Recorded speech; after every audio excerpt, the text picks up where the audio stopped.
Welcome back, everybody, to Big Apple Hockey. We have a big show for you today. It was going to be bigger, but we had a guest cancel on us. But not a problem. But he'll be on next week. It's still exciting news. In case if you're joining us right now, we will have Keith Jones on with us next week.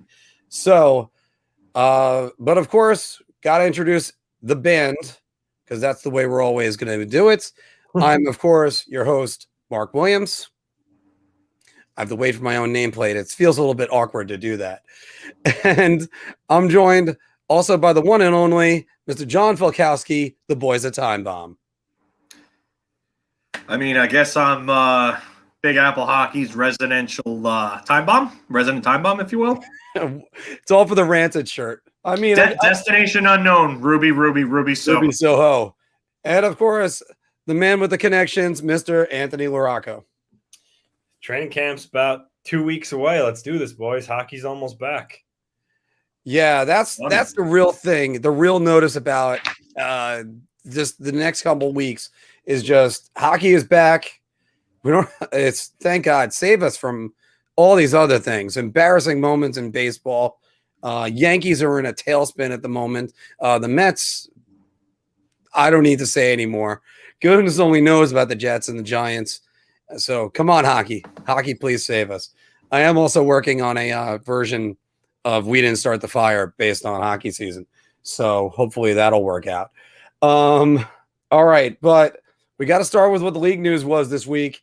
And it's Montreal declining the offer. Oh, wait, I'm sorry. Before we even start, everybody, we had a little bit of news we wanted to share with everybody sorry about this.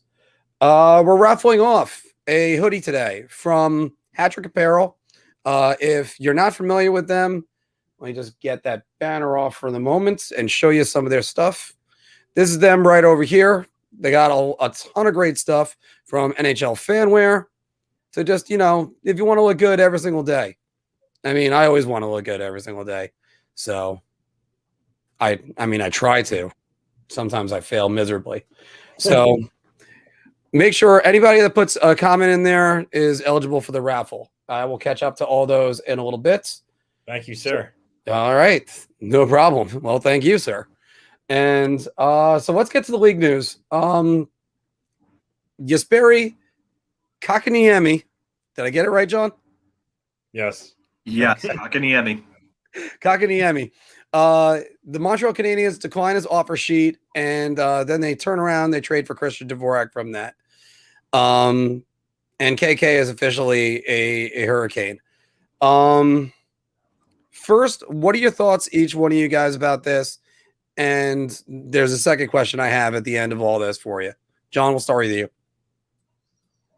Situation's interesting. I obviously did this out of spite. There's no doubt about that. I thought they personally should have waited for Caulfield, but maybe they never would have gotten the chance. But you're looking at a team that just poached a. Yeah, I'm with that comment too. I need hockey like yesterday, but you just poached a player from a good young player from a team. He's got potential, but he hasn't really lived up to his draft status yet. So Carolina overpays by quite a bit, $6.1 million. I don't think there's anybody in the world that'll tell you that he's worth that right now. Could he be worth that one day? Maybe.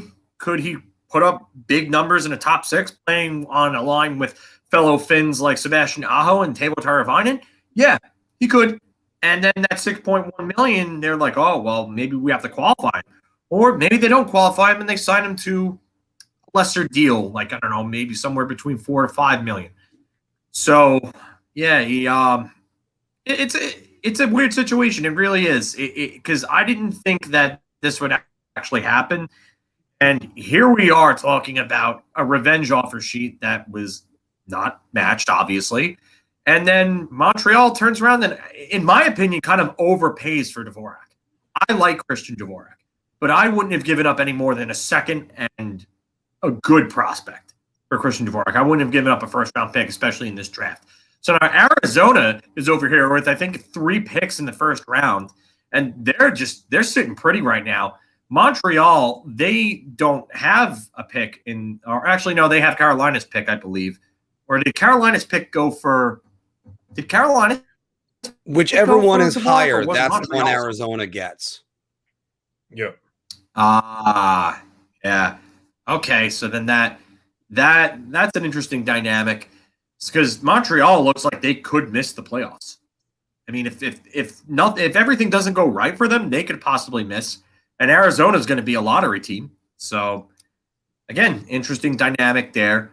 But is this really worth it for Jesperi Kotkaniemi? Was this really the target that they wanted? I have a lot of questions about this, and I don't know if it's necessarily the right person to target and what the end game actually is.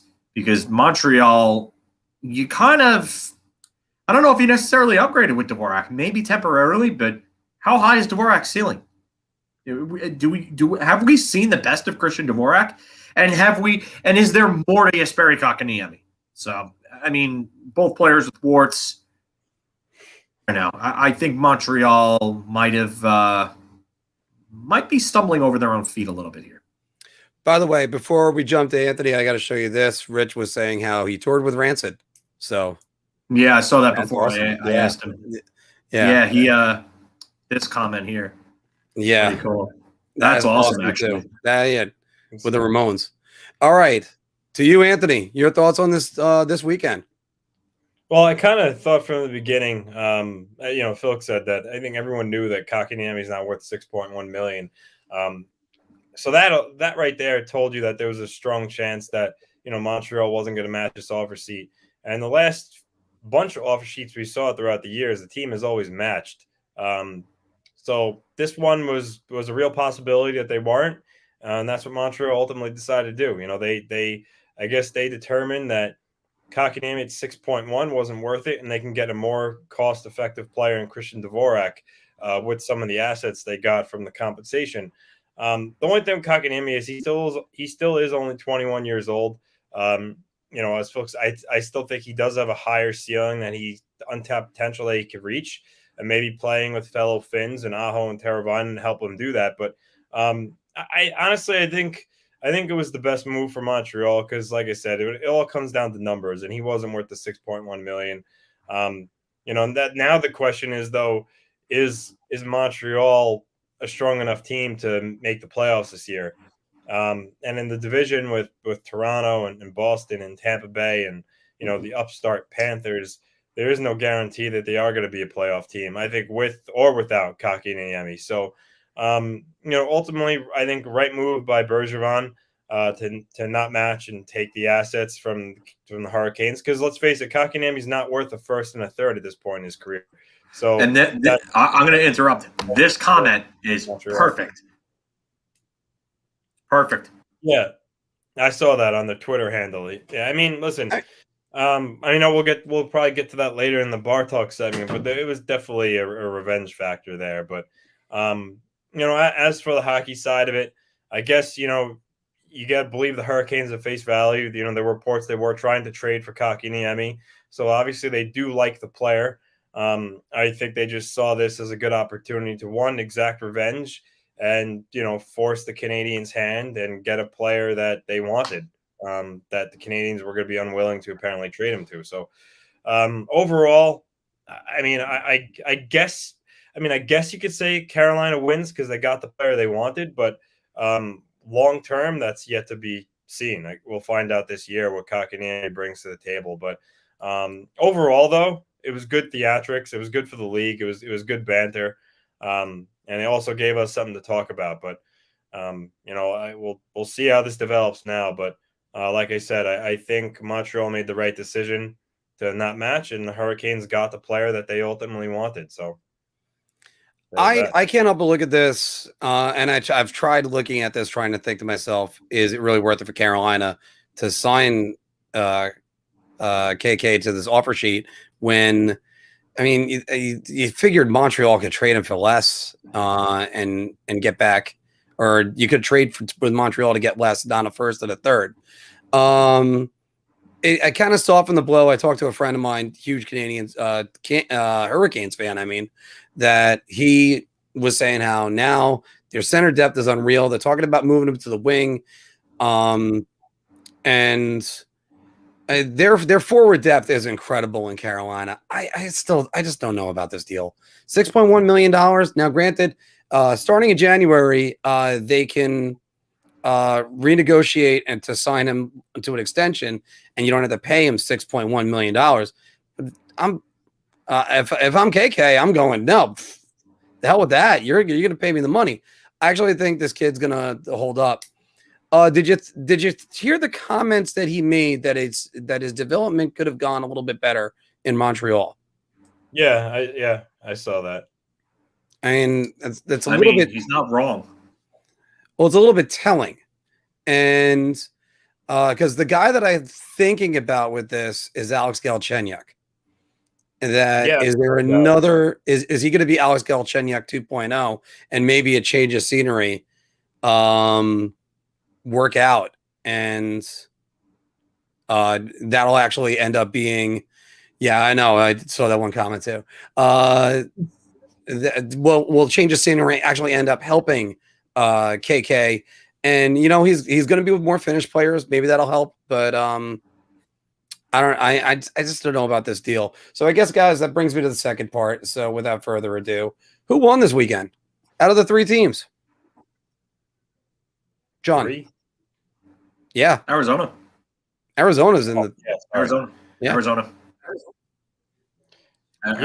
It just you end up getting a first and a fourth for Christian Dvorak, which again I thought was an overpayment. I like Dvorak. He's a good middle six center, I would say right now. I wouldn't say he's a proven second line center. I mean, his numbers at best are like 20 goal, 40 point numbers. I mean, is that good for a second line center? Yeah, it's okay, but it's more like towards like the bottom end of second line centers. You want your second line center scoring like 50, 60 points, somewhere in that range. And Dvorak's not that. I mean, could Dvorak do more with better line mates around him in Montreal? Sure. That's definitely a possibility. But Arizona now has, again, like I said, like 3 picks in first round. They have God knows how many second rounders. I think it's like 5 in this year's draft. 5? Yeah. So they could easily take 2 or 3 of those, move up into the first round if they want to, and get another first round pick in what's going to be a pretty good draft. So they're set. Carolina gets a good young player and overpays drastically for him. I mean, good for you, 2021 offer sheet champs. Well done. Anthony. You went out of your way to troll a team and overpaid a player drastically just so you can show off your social media prowess? Excellent job. Anthony. Let's not do that. You want to pay Alex Nedeljkovic.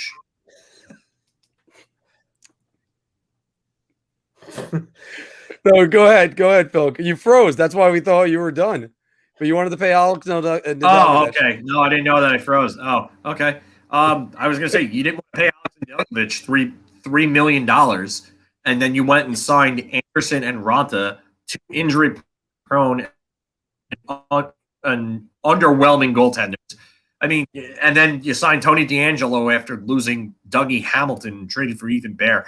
I mean, their offseason hasn't been good. So I don't know why they're going around and acting like they're like king of the hill or something. Yeah, I think that's what I'm going to go back to. And sorry, Ant, now I'm going to jump you.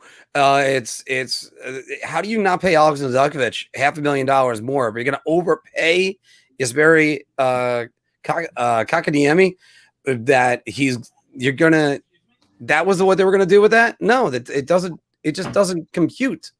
The most important position is goaltender. You had a runner-up for Rookie of the Year, I believe, with a 9.21 save percentage. You guys could correct me in the comments if I'm wrong right now. I'm doing that off the top of my head. But it's just, what are you doing? You're probably going to have the same offer sheet for $5 million and paid Nedeljkovic. Finally to you, Anthony. Yeah, I mean, I guess you got to go Arizona. I mean, listen, they're not going to be a competitive team at all this year, but they got yet another first round pick. Actually, I think they got a second round pick in the deal too. It was a first and a second for Dvorak, if I remember correctly. So, they got a haul for a player that clearly they were trying to sell off the whole offseason. I mean, there were rumors that the Bruins were going heavy after him earlier this summer. So, credit to them. Yeah, I mean, I get the Canadians got a player that will definitely help them this year. Dvorak's no slouch. And the Hurricanes, like I said earlier, ultimately got the player they wanted. But, long term and more realistically value-wise, I think you got to say Arizona here. I think Arizona won running away because they got all the bullets in the gun, and they're targeting a complete and total rebuild right now, and it didn't work in 2015. Not only that, but they're probably the favorites to get Sheen right after this. Yeah, I mean, you can talk about Buffalo, but what Arizona? Can you guys hear me? Yeah, no, you were choppy. You're choppy, but we got the can you hear us? The internet sucks here. I'm sorry. No, but, well, it'll probably clear up in a little bit. So, really quick around the roundtable. Montreal playoff team next year? Yes or no? Filk? No. Okay. Anthony? Weber's out? No. Probably going in and out. Yeah, we got the no. I'm gonna say no, but I'm real close to saying Boston misses and Montreal gets in place of them, but I think it's going to be incredibly tough. I think the Metro is sending 5 teams. Yeah, I say no though right now. Montreal no. Yeah, and I'm going no as well. So, but also, what do you guys think? Who won this weekend? Was it Montreal? Was it the Hurricanes? Or was it Arizona? Is there anything that we overlooked? Is Christian Dvorak really going to be the difference maker? Montreal hopes he's going to be. Is KK going to be the difference maker? The Hurricanes hope he's going to be. Throw it all down in the comments below. And also, once again, we're raffling off a hoodie and a T-shirt from Hadrick Apparel, which, again, I had this picture up for them right there. Go check that out. Also, whenever you do that, make sure you hide the banner and then you can actually see it. But all right, going back to other news this week, the NHLPA, the IOC, and the NHL agree to send the players back to the Olympics. They skipped out on Pyeongchang. I've been having trouble with Kotkaniemi, but I'll be able to get Pyeongchang very easily. But so they skipped down on Korea. What do you guys think about them going back right now? Is it the right time? Or we'll forget. And actually, let's forget. We have so many videos about whether or not it's the right time. What do you think about it? And what are you looking forward to right now? Filk. The Olympics, I mean, the U.S. roster is really an intriguing one. I mean, you're going to probably see Adam Fox playing defense for them. He's probably going to play big minutes for them after this year. Is Jack Eichel going to play? We don't know if Jack Eichel's going to play. Another reason for him to get whatever surgery he wants. Yeah. I mean, we don't know if he's going to play. Do both Kachuk brothers make it? Hughes. The U.S. has such a young and up-and-coming roster. I mean, Canada's obviously the odds-on favorite. They're just stacked, especially forward. Their goaltending looks a little shaky. Their defense still looks pretty good, but that forward core is just nuts. It's insane. There's just so much talent up front. It's not even funny. And then, Russia, I mean, they have 2 of the better goalies in the entire tournament. And they've got a good group of forwards. Does Ilya Kovalchuk play? I mean, they've got some guys from the KHL that could probably do damage on Olympic-sized rinks. So, but I'm looking most forward to seeing Team USA. And I definitely want to see what the jerseys look like. I hope they're nice. They're always great jerseys. Anthony. Well, it comes down to the players really like representing their countries in the Olympics. So they wanted this badly. They got it. With some drawback. I know it was said that I believe like if they contract COVID while they're there, I don't believe like the NHLPA insurance is going to cover it, but that's something they're willing to sacrifice to get this done. And listen, the fans like playing. I mean, every time the NHL has been representing the Olympics, I've watched the games and it's really enjoyable. Like we talked about a few weeks ago, that Parise goal against Canada to tie the game late. I mean, that was an incredible moment. I'll never forget that. So Olympic hockey is awesome. I mean, the only thing that rivals winning a Stanley Cup is winning a gold medal for your country. You'll hear the players say. So it's going to be, passionate, emotional hockey. I'm looking forward to it for sure. As far as which teams are going to compete, I mean, John said it. The Canadian team just looks unbelievably stacked with the options they can go with at forward. So I'm curious to see how they end up building their team. I mean, their center depth with McDavid, McKinnon, Crosby, Barzell, Point. It's just insane. That team is going to be a juggernaut. USA is still going to be they're going to be a solid team as well. Matthews, Patrick Kane, even though he's getting older, he's going to be one of the top players there. You have the Tkachuk brothers. Then you have guys like McAvoy and Fox on defense. The goaltending is really strong. Hellebuck in goal for sure. And then there's Russia. I mean, Russia is the defending gold champions, you could say, from the last Olympics. Or should I say the Olympic athletes from Russia, being I don't think they're still allowed to play under the Russian flag still. But, they're always going to be a good team. You have all their skilled forwards, even though they're getting older. Malkin, Ovechkin, Datsuk's still playing in the KHL. Got to assume he'll be on the roster. Kuznetsov, remember, is not eligible to play because he's banned, so he will not be available to them, which hurts them at the center ice position. But they have, Shipachyov for who tried out with Vegas a couple of years ago and then went back to KHL. He's one of the top players there. He'll probably be on the team. I think he just had a hat trick in the KHL just this week. Yeah, he did. And their goaltending is giant. I mean, you're talking Vasilevsky, Varlamov as the two goalies. And then we said, I'm sure Shesterkin and Sorokin will probably battle for that third spot. But when you have Vasilevsky as your number one, those guys really don't get to see much playing time. Let's face it, he's the best goalie in the world. Who are the goalies you said for Russia so far? I said it's going to be Vasilevsky, Varlamov. And okay, you did say Varlamov. I missed the Varlamov one. Yeah. And then don't forget about the Nordic countries like Sweden and Finland.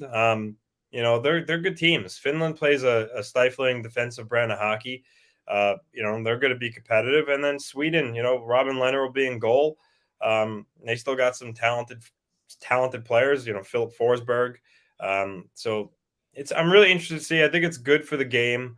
I think it's good for the league. And obviously, as I said, it's great for the players. So I'm on board with it. Let's just hope that, players don't suffer injuries. So, it affects their team back home in the NHL when it's over. That's the only downside to it. But I'm looking forward to it.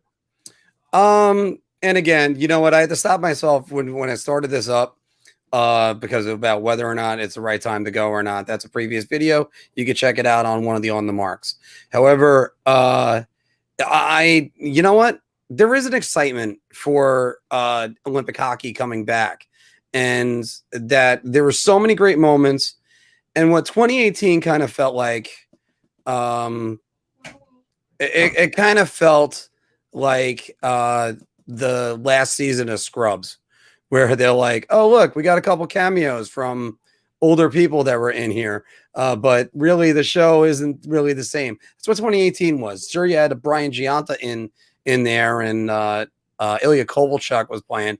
But let's be honest, if they had the all-star rosters that were in every single one of these games, it would be huge. It would be appointment viewing, and you have to watch it all the time. Just think about it like this: when TJ Oshie scored, were you awake for that? That was. Were you talking about the shootout game? The shootout, yeah. I'm sorry, TJ Oshie. I think that was during. If I remember. Yeah, I was home for that. I'm pretty sure that was during the day. No, it was 9:00 in the morning. Okay, yeah. So, all right. I didn't sleep the night before. Yeah, I didn't bother sleeping because I got off of work at about 5:30. Got breakfast, went home. It was 7:00 was when it would start, and I just figured, no, you know what? Boom, I watched that entire game, and I was a vegetable the rest of the day. But that's a different story. But it's just stuff like that. Romanel asks us a good question of, will Jager be on the roster? And he might be playing anyway. I mean, hell, Peter. I don't know. Peter Nedved, is he the first guy ever to play for two different teams in the Olympics? Bobby Holik had played for the U.S. He also had double citizenship. So Holik played for the U.S. and then played for the Czechs as well. Okay. I mean, regarding Jager, it's not like the Czechs are a country like Stacked, Slovakia or Denmark, who only have like a few NHL Kazakhstan, players. They're deep enough where they don't need a 50, however old he is, a 50-year-old Jaromir Jager. So I don't think he'll be on that roster. Yeah, it might not happen, but a 50-year-old Jaromir Jager might be better than some of the guys I got on their roster right now. You know what's an interesting one? Jacob Chychrun has dual citizenship, but I heard he's already played for Canada at a younger, when he was younger. So I think he'd probably represent Canada over the U.S., but he does have dual citizenship. He has a strong case for making it too. He had a hell of a year this past year. And he's one of those guys that I don't think Arizona is going to move in their total stripped down rebuild. But so it's for that, it's a great thing that the United States is going back to the Olympics, or not just the United States, obviously the NHL players. And now we get to see what it looks like when Connor McDavid, Nate McKinnon, and Sidney Crosby are the three centers that we're going to have to face when you have to face Canada. Damn it. So I mean, you never know. They have so many line combinations, but can you imagine if they had a line of McKinnon, McDavid, and Barzell? You know how much speed that is? Like I don't know what that would do to the opposing team in defense, but that's like way too much speed. It's almost unfair. I don't know if the three of them could play together like that. Who the hell has the puck the entire time? Yeah. There's three guys that are going to want the puck. About all this. Yeah, like I said, it's unlikely to happen, but I'm just talking in terms of like skating ability and speed. That line would be absolutely incredible. But again, that's what you love about this. You start seeing stuff like that, and then you get like a 2006 where Canada was upset by Switzerland. So, and that goes a long way. So guys, I do have to go with my 5. Yeah. I got my 5 greatest moments from Olympic hockey over the last 20 years since Nagano.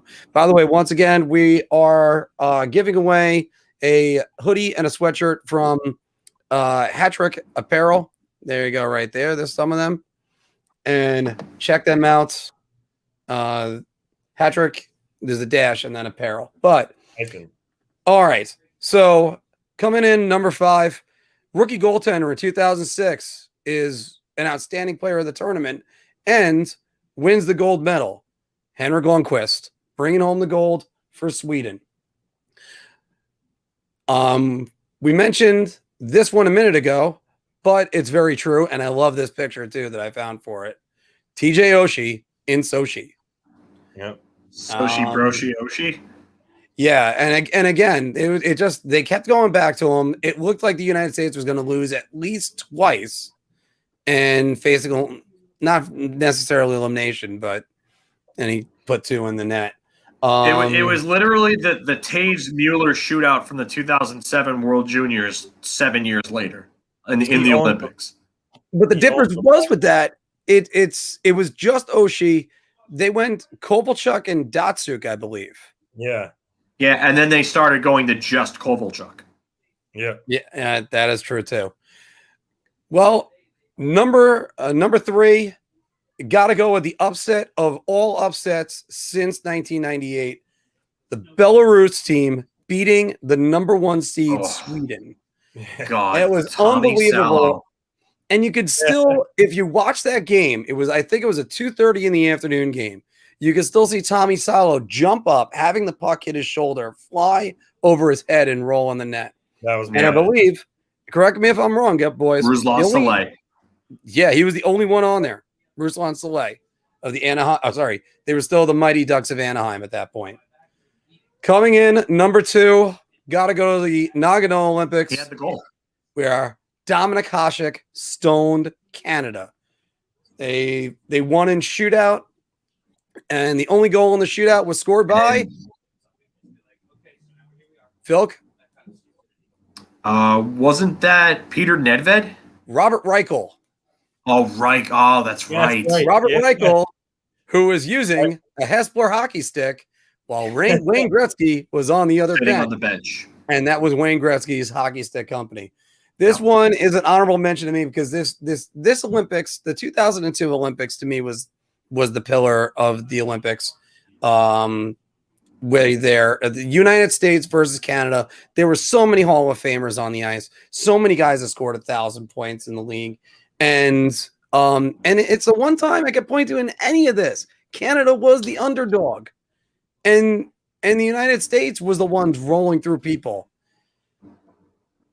Guys, I got to take a breath because number 1, we know what's coming, and that's Vancouver 2010. Sidney Crosby's OT winner to beat Ryan Miller. Still remember watching that game and thinking to myself, the shootout lineup that America could put out there, thinking about Kane and versus Taves, and I look up, Crosby scores. Fuck. Yeah. It's the only way to describe that. But that Parise goal still that's going to live forever. I was crushed. Crushed. But that Parise goal was that was just awesome. That was awesome. And that was also a hell of a team that they put together that year. So and I mean, we know about the USA Hockey Do or Die that I have that I edited back when I first started this channel. It's also one of my greatest moments in American hockey history. So, by the way, guys, check that out. I'll provide the links to it above. Is there any moments you guys could think of that I might have missed?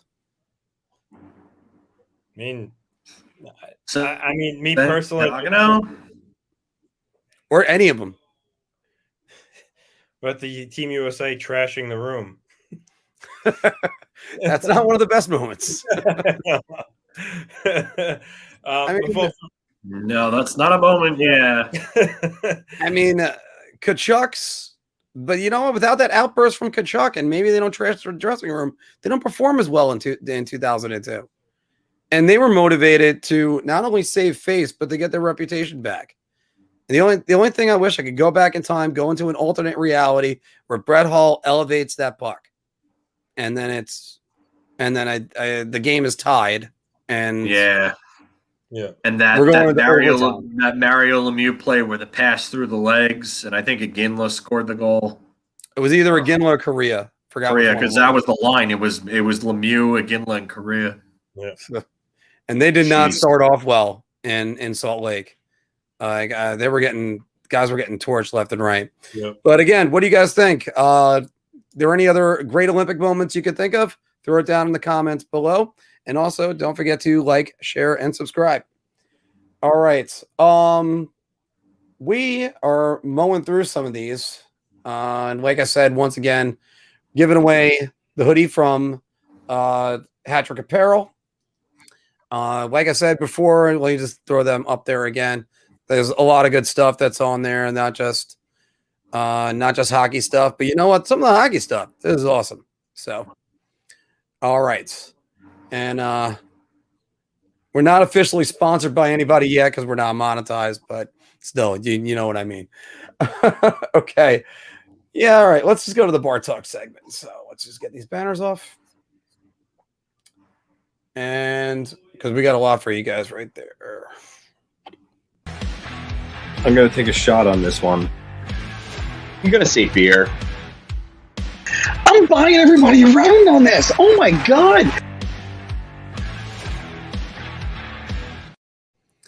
Well, everybody, welcome to the Big Apple Hockey Bar Talk segment, where we gauge our confidence on NHL topics based off our choice of drink. And this one was from me from watching TV Sunday night, where the NHL channel released their 50 greatest players right now. And at number 39, Mika Zibanejad. Should Mika Zibanejad be higher? We'll start with Filk. I'm going to say beer because I don't know if he's a top. I would say he's maybe a top 20, 25 forward, somewhere in that range. Then you got to factor in defensemen and goalies as well.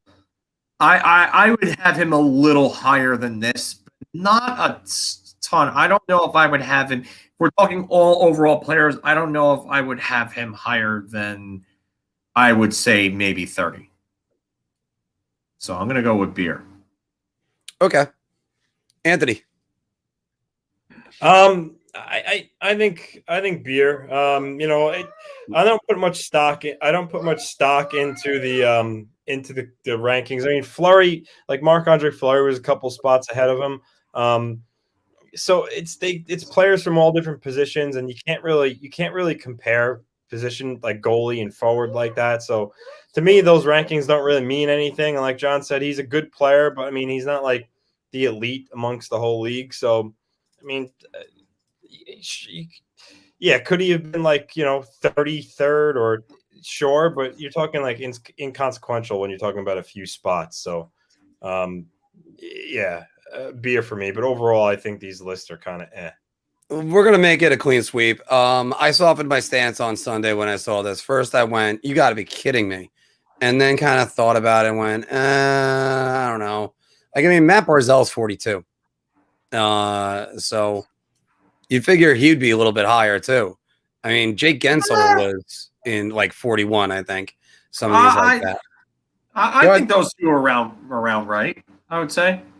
You're right. That's why it's like, again, that's why I said I softened my stance on that because, you know what? Trust in those guys. They're the ones that voted on it. But I would have had Mika initially in the 20s, and then I started thinking it to myself, maybe he's in the 30s. So that's it on him. Here's starting with you, Anthony. The Islanders have regressed this season. So I mean, I'll start. So obviously, they've brought in Zach Parise. These Islanders still haven't announced it, but they've brought in Parise. So that gets Leo Komarov out of the lineup, and he's a better hockey player than Leo. So that's an upgrade. Yeah, they lost Jordan Eberle, but they brought back Kyle Palmieri, who will just take his spot on the top line. And then you have Anders Lee back, and then Oliver Wahlstrom will then just play on the third line where Palmieri would have played. And the guy had 12 goals in 44 games. He looks like he's ready to break out. Yeah, and then they lost Nick Leddy. They haven't done anything to replace him yet. Obviously there's still time until training camp this season starts. So who knows what's going to happen there. So you could look at that and say, oh well, Nick Leddy's gone, and right now they're going to, as of this exact moment, they're going to replace him with like Hickey or a rookie like Samuel Bolduc or Robin Salo. So you could say that, that's a downgrade, which you'd be right in saying. But the thing is, the Islanders, regardless of Leddy, they have Trotz. They're going to play within the same structure. That's not going to change. They still have their strength is still their team defense and goaltending. So overall, honestly, no, I still think, all things considered, they're the same team. I don't think they're going to be much different at all. Obviously, if they go ahead and get a guy like Tarasenko, which, before he went on, there was a couple of things that were being talked about, then yeah, that changes things for the better. But right now, regardless of everything they did, I think they're the same Islander team and is going to play the same way. So, no shot on this. I think they're the same New York Islander team. I really need to make that shot guy bigger. Filk. Beer. And I would say this because it's slight. It's not. They're probably the division leader, the division winner at the end of the day, I would say. But I don't know what Zach Parise has to give you anymore, even though is he an upgrade over Leo Komarov? Yeah, probably, but how much of an upgrade? How much does Zach Parise have to give you? And can he stay healthy? And then there's Nick Leddy. And you could say whatever you want about Trotz's system and everything. Yeah, that's great, but you still need players to run that system. You can't just let go of someone like Nick Leddy, who's a top 4 defenseman, even though he's not the number 2 defenseman or the top pairing guy he was like 4 years ago or so. You can't let go of a guy like Nick Leddy and not replace him. You can't. And they've either got to go get somebody or somebody's really got to step up and take over. So on paper, yeah, I would say they've regressed slightly. And you could say, oh, well, Kyle Palmieri takes over Jordan Eberle's spot. Kyle Palmieri's not the playmaker Jordan Eberle was. And Jordan Eberle was a real good fit with Matt Barzal. Is Kyle Palmieri going to be a real good fit with Matt Barzal? Sure, he's a shooter. And yeah, they do need snipers. And Anders Lee is back. But you need someone who can also help drive the play. So you're losing one of your better play drivers, probably your number 2 forward, if you ask me. You're losing a top 4 defenseman. And again, Parise, I don't know what he's going to give you. I don't.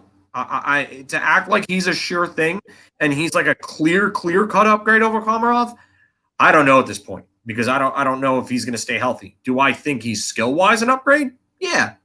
But again, can he stay healthy? And he's old now. So, I mean, he's going to be, what, 37? So, I don't know. I don't know what he has left to give. So, I'm going to say beer here. It's not big, but there's definitely a little bit of a. I'm going to say beer. I'm a little bit closer to shot. And the reason why I'm even saying it like that is because I love their forward group. I think their forward group is great. But Filk, you just convinced me on one thing. They could actually not fill the role that Jordan Eberle was, because Jordan Palmieri isn't the playmaker.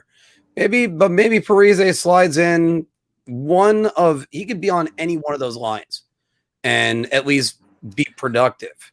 I'm not saying a full season. I'm not saying 50 points. I'm not saying that. I'm saying, and though he had 20 goals, I think it was 2 years ago.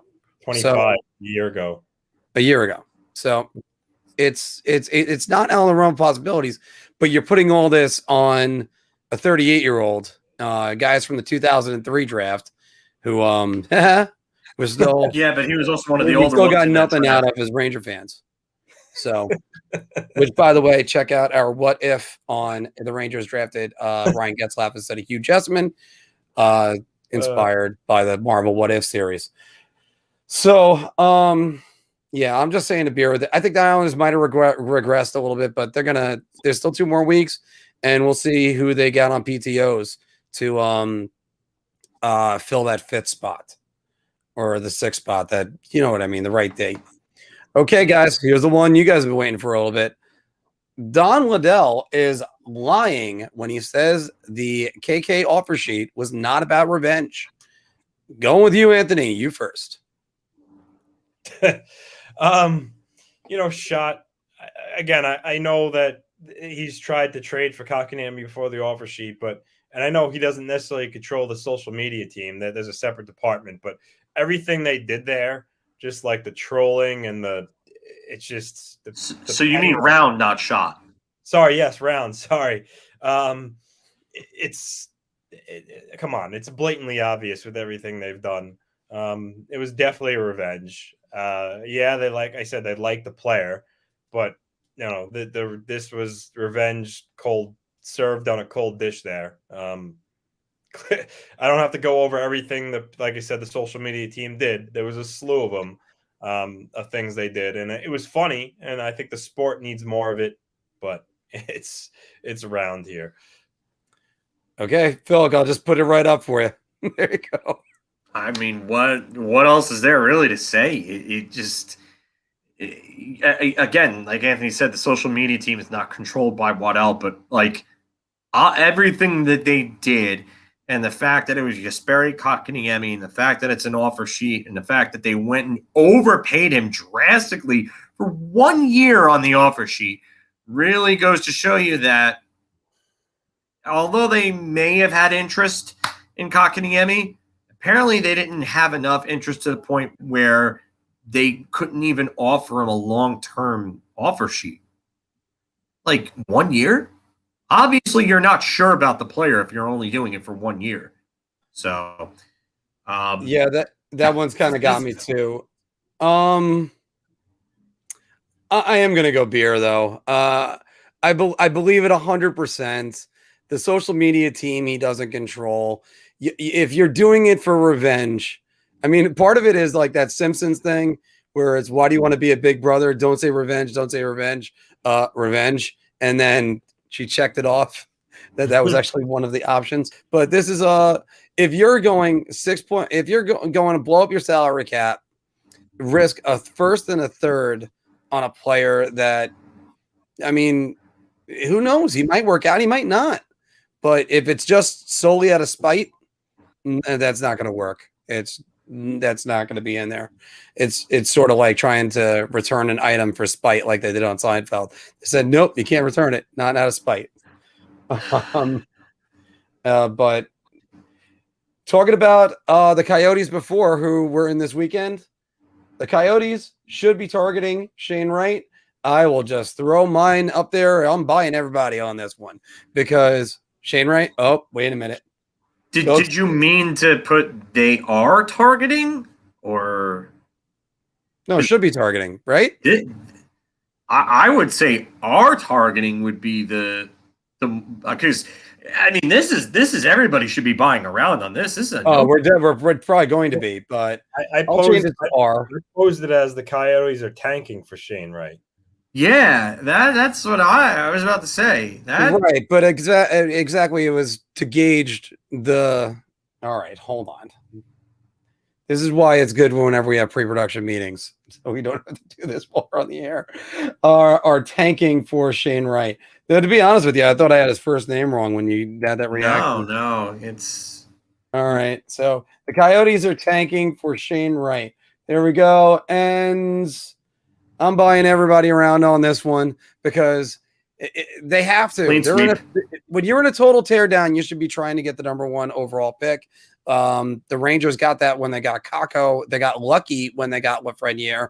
But the Coyotes are the opposite of what the Rangers were.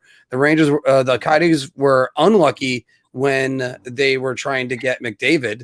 And it's just, this is a chance for Arizona to clean the slate and get everything right because Chaika was just terrible for them. He was just awful. Anthony. Yeah, it's around.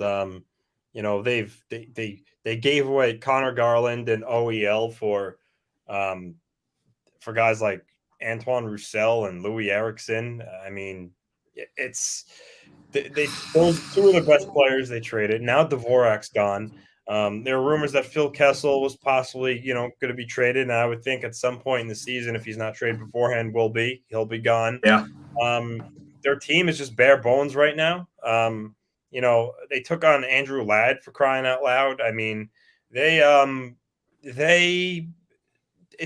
look at their goalies. I mean, we talk about Buffalo's goaltending situation with Aaron Dell and Craig Anderson. They got Carter Hutton and the young kid. His first name's escaping me right now, but Kozenar, who's like an unproven guy. So like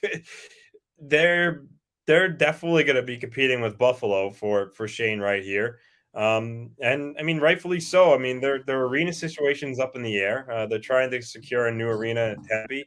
This is going to be their last year, Gila River Arena. You look at their roster, and like I said, it's bad. It's bad, fellas. And anybody who tries to say they aren't tanking for Shane Wright, you need to get a clue because, I mean, it's blatantly obvious that they are. Filk? Yeah. All right. I left it up there. Yeah. Oh, yeah. Just basically, yes. I mean, there's what else are they going to do? Phil Kessel, like Anthony said, is probably traded at some point this season, if not before the start of the season. I'm surprised it didn't happen because there were rumors that Arizona would even be looking to retain on Phil Kessel to make a trade happen. And there would be a bunch of teams that would be interested in him at, what, $3.4 million, I think, because it's six. I think he's making 6.8 against the cap right now because Toronto has retained part of his salary, I think $1.2 million. But, I mean, you get Phil Kessel $3.4 million. I mean, he's still a top 6 winger. Make no mistake about that.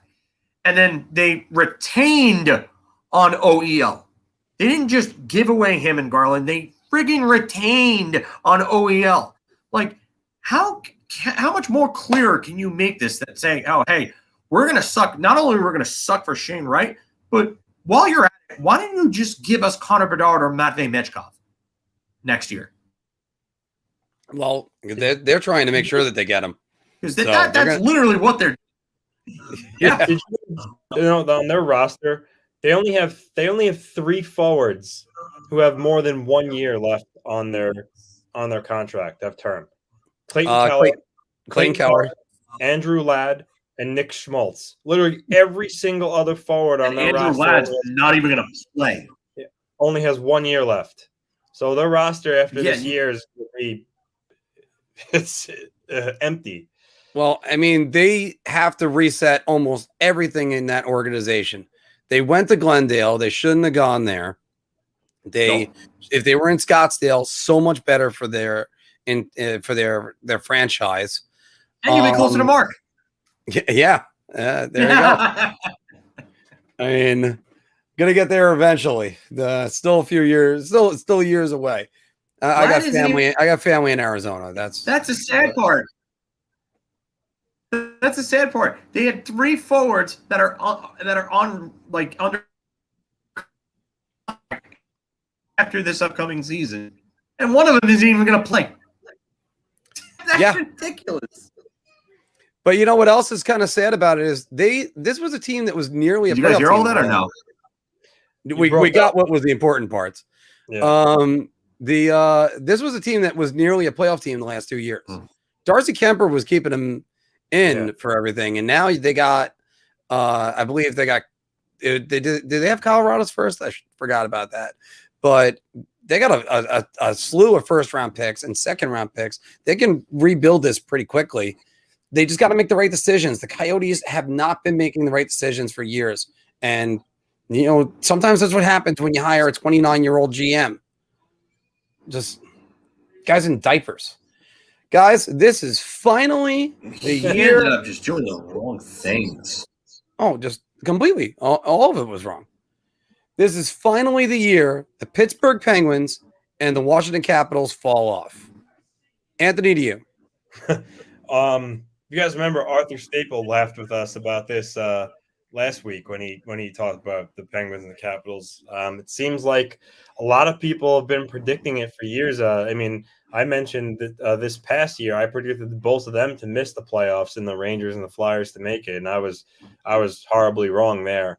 But you know, this year, I think this is finally going to be the year at least one of them does. I currently have the Penguins out of the playoff picture.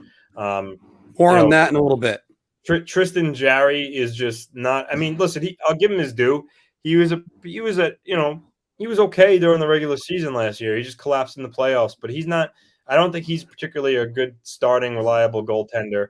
Then they lost Tanev and McCann, who are both, I think, good players. Tanev's a pest to play against. He's hard. He's hard in all areas of the ice, and he can chip in offensively. And then McCann's he's a good top 6 forward.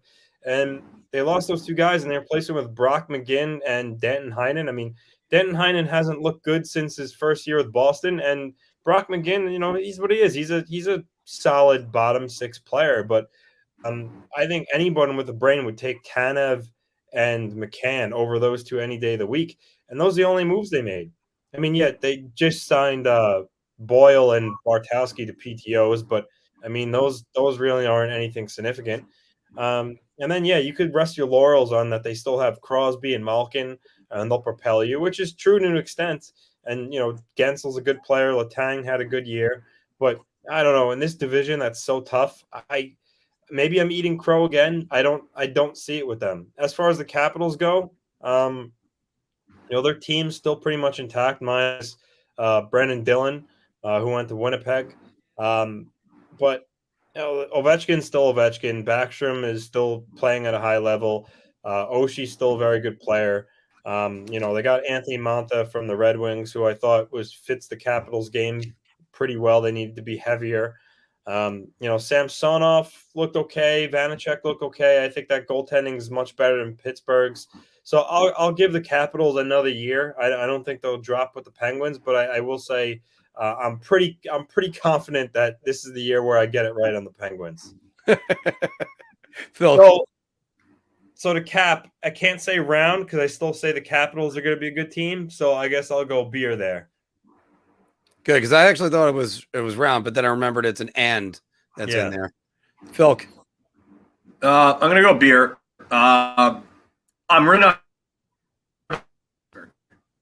and I put the Rangers behind them. We'll talk about that in a little bit.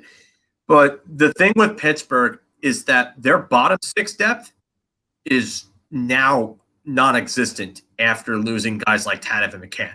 And like Anthony said, those guys are miles better than the guys that got to replace them in like Heinen and McGinn. And Heinen really hasn't looked good since that 40-point year that he had with the Bruins. McGinn is really kind of more of a fourth-line player than he is a third-line player. I think he's one of the better fourth-liners in the league. If you have him on your third line, you're all right, but it's still not a good team or a good thing to have him on the third line, I should say.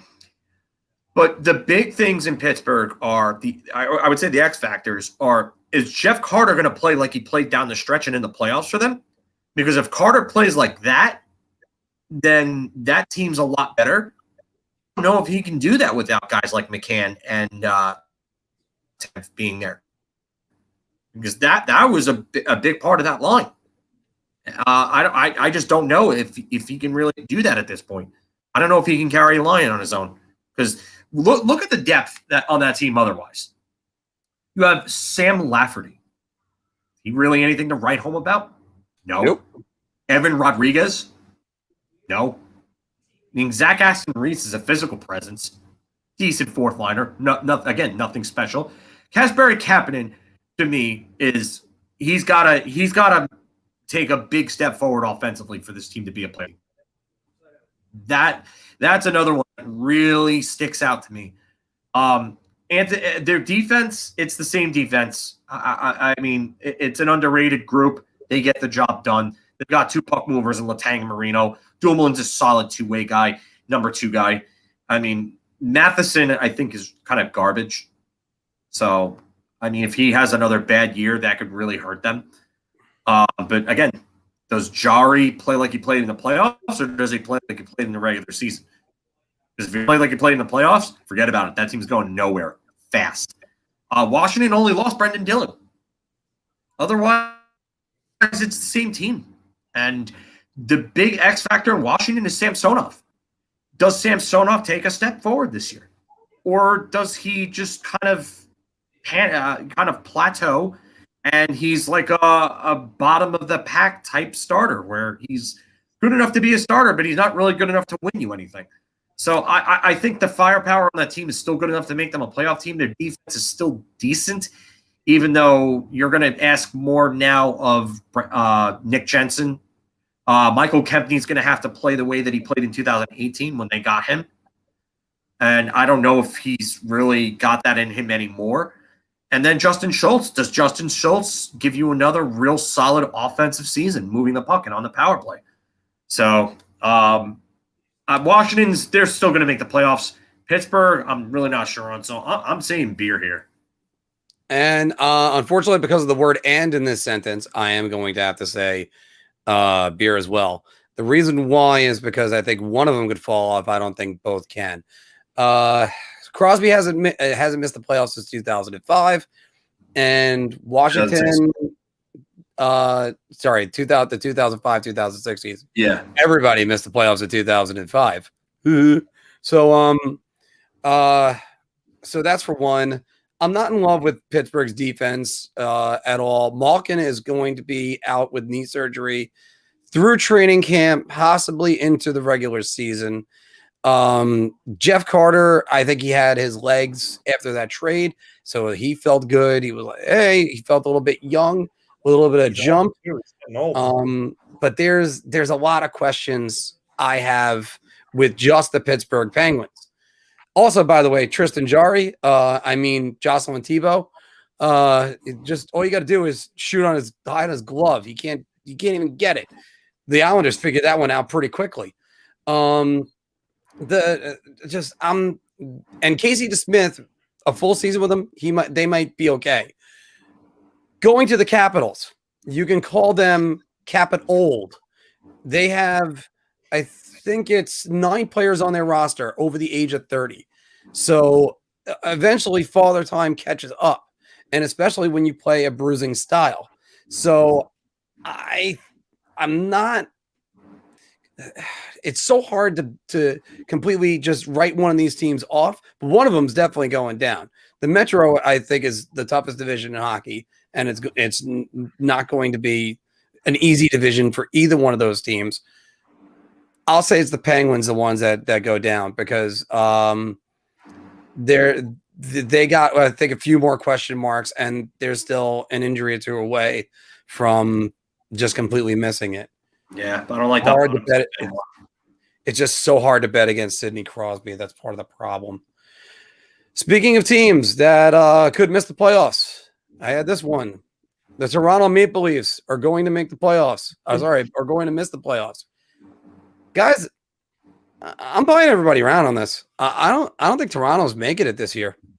They got to compete with Tampa, Florida, Boston, Montreal. And things can change right away, but you're putting it all on Jack Campbell and Peter Mrazek, and they're a decent regular season team. They're top heavy. No, I don't. I think they're going to miss it. Filk, you're doubting me? Go right ahead. Yeah, I'm going to say shot here, and I don't know where you're getting this from. I really don't. I get the divisions, but Montreal has a ton of question marks, and Shea Weber, they're number 2 defenseman, I would say, because Jeff Petry's probably the number 1 now. Shea Weber's going to be out for the season. So who do they get to replace him? And not only that, but are you getting Carey Price from the playoffs, or are you getting Carey Price from the last few regular seasons? Because Carey Price turned back the clock in the playoffs. Although, while I say that he did, he also got some help along the way. Toronto, choking victims, yeah, those guys choke because that's what they do. Toronto chokes. And Winnipeg is their own. You have your star center taking runs at guys and taking them to the playoffs. So an easy obstacle to get over. So, but yeah, I don't see how. I really don't see how Montreal makes it. And Boston is really not that good of a team anymore. Who's replacing David Krejci at center? Charlie Coyle? That's a great question. You're really going to hope that Charlie Coyle has another 50-point season like he had, 4 or 5 years ago? Yeah, I'm not buying that. I'm really not. That Boston team isn't really better. And their defense, you're running Derek Forbort. Yikes, bro. Yikes. So, yeah, Toronto is probably still the second best team in that division, maybe even the third. I would say Florida is really going to be a team to watch out for. So I'll say they're the third best team in that division. That's a shot.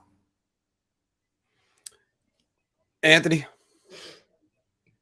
Tampa, Florida, and here's where I'm gonna say beer, because I said before, I'm not sure about Boston. You know, Rask is a free agent. He's having surgery. It's said that he will play for Boston once he's healthy. But for now, they have Linus Ullmark and Jeremy Swayman in goal. I don't trust that. They don't have I love spelling. They don't have Krejci. They signed Eric Halla and Nick Foligno. They lost Sean Corral. They brought in Hala and Foligno. As John mentioned, they brought up Derek Forbort. So for me, it's really between Boston and Toronto missing it. I'm gonna say Boston, but Mark, I see where you're going with this Toronto team. They consistently choke in the playoffs, and eventually it's gonna get in their head where it's gonna affect them. And they didn't Kyle Dubas is not doing a good job. I don't think he did anything to fix their issues. I mean, you brought back Wayne Simmons, who I think is cooked. You brought back Jason Spezza, who at this point is a fourth line guy, and I don't think an everyday player anymore. I mean, what did they do? How did they? I think everybody knew they needed to change the makeup of their team, and I really don't think they did that. At all. So I don't know. I mean, I guess just because of how good Matthews, Marner, Nylander are alone, I say that should be good enough for them to squeak into the playoffs. I do say that I like Mrazek a little better than Anderson, so I'll give him that. I thought Jack Campbell was formidable for them. So I think they get in, but I think it's another first round exit for them at this point, unless something drastically changes. Yeah. Again. Yeah. I mean, the one thing they did right, I think, was bringing in Nick Ritchie. And I'm not a big Nick Ritchie fan, but there might be some sort of untapped offensive potential there. If you put him with the right guys, maybe he gives you that. But he gives you a physical element that they've lacked. And you're right, Simmons is cooked. Thornton's in Florida now, and I still think he's cooked anyway, but another story. But the defense is the same. The only thing I'll say positive about their defense is that Rasmus Sandin will probably be on the roster full-time this year, and I'm pretty intrigued to see what he'll do because he looked good with them in the cup of coffee that he had this year with the team. So, but I think I agree. They're another first-round exit. They're making it, but they're a first-round exit. I'm also looking at that division, and I'm saying with the Florida Panthers coming in, because usually we always looked for the last several years of the Metro would send the like 5 teams in, and I just don't. I'm not enthusiastic about Toronto. I'm not enthusiastic about Montreal. I'm not enthusiastic about the Bruins, but I still think they got the pedigree to make it. I'm not a big believer in it, and you know what? It's not anything against the Maple Leafs. I actually, I want Austin Matthews to succeed, but they got questions that they're going to have to answer. Let's see how it does. And the worst part is their answers can't be answered. Their questions can't be answered until you get to April. That's what matters. Do it in the playoffs. Good for you guys. Do it in the playoffs. Got to win a round. All right. None of Hertl, Eichel, or Tarasenko will be moved before the season starts. Going down to the bottom square. I was gonna go round on this, but then with the tweet from Strickland about possibly a third team that's willing to retain on Tarasenko getting involved, and then that other thing that won't be kind of. But so I mean, I don't at this point.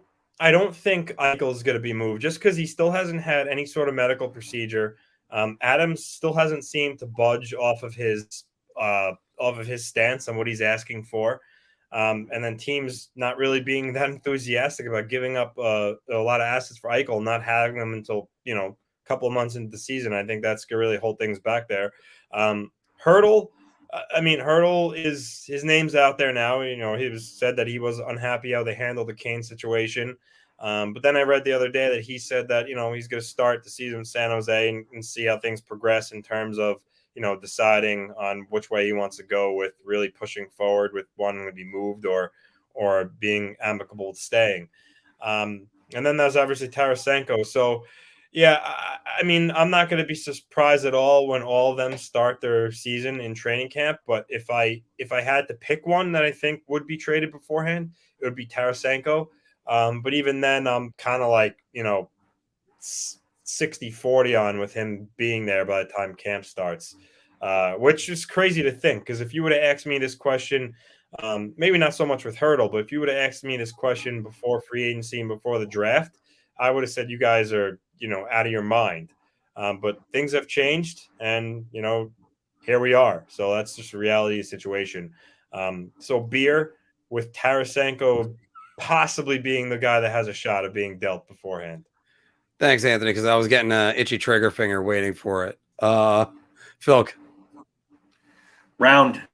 I'm going to say round just because I think that a trade like that to get the third team involved, it just takes time. And I know there's time left, but it's tricky and it's a process. And sometimes those deals, they're there and then they just end up not materializing and falling through. So I don't know.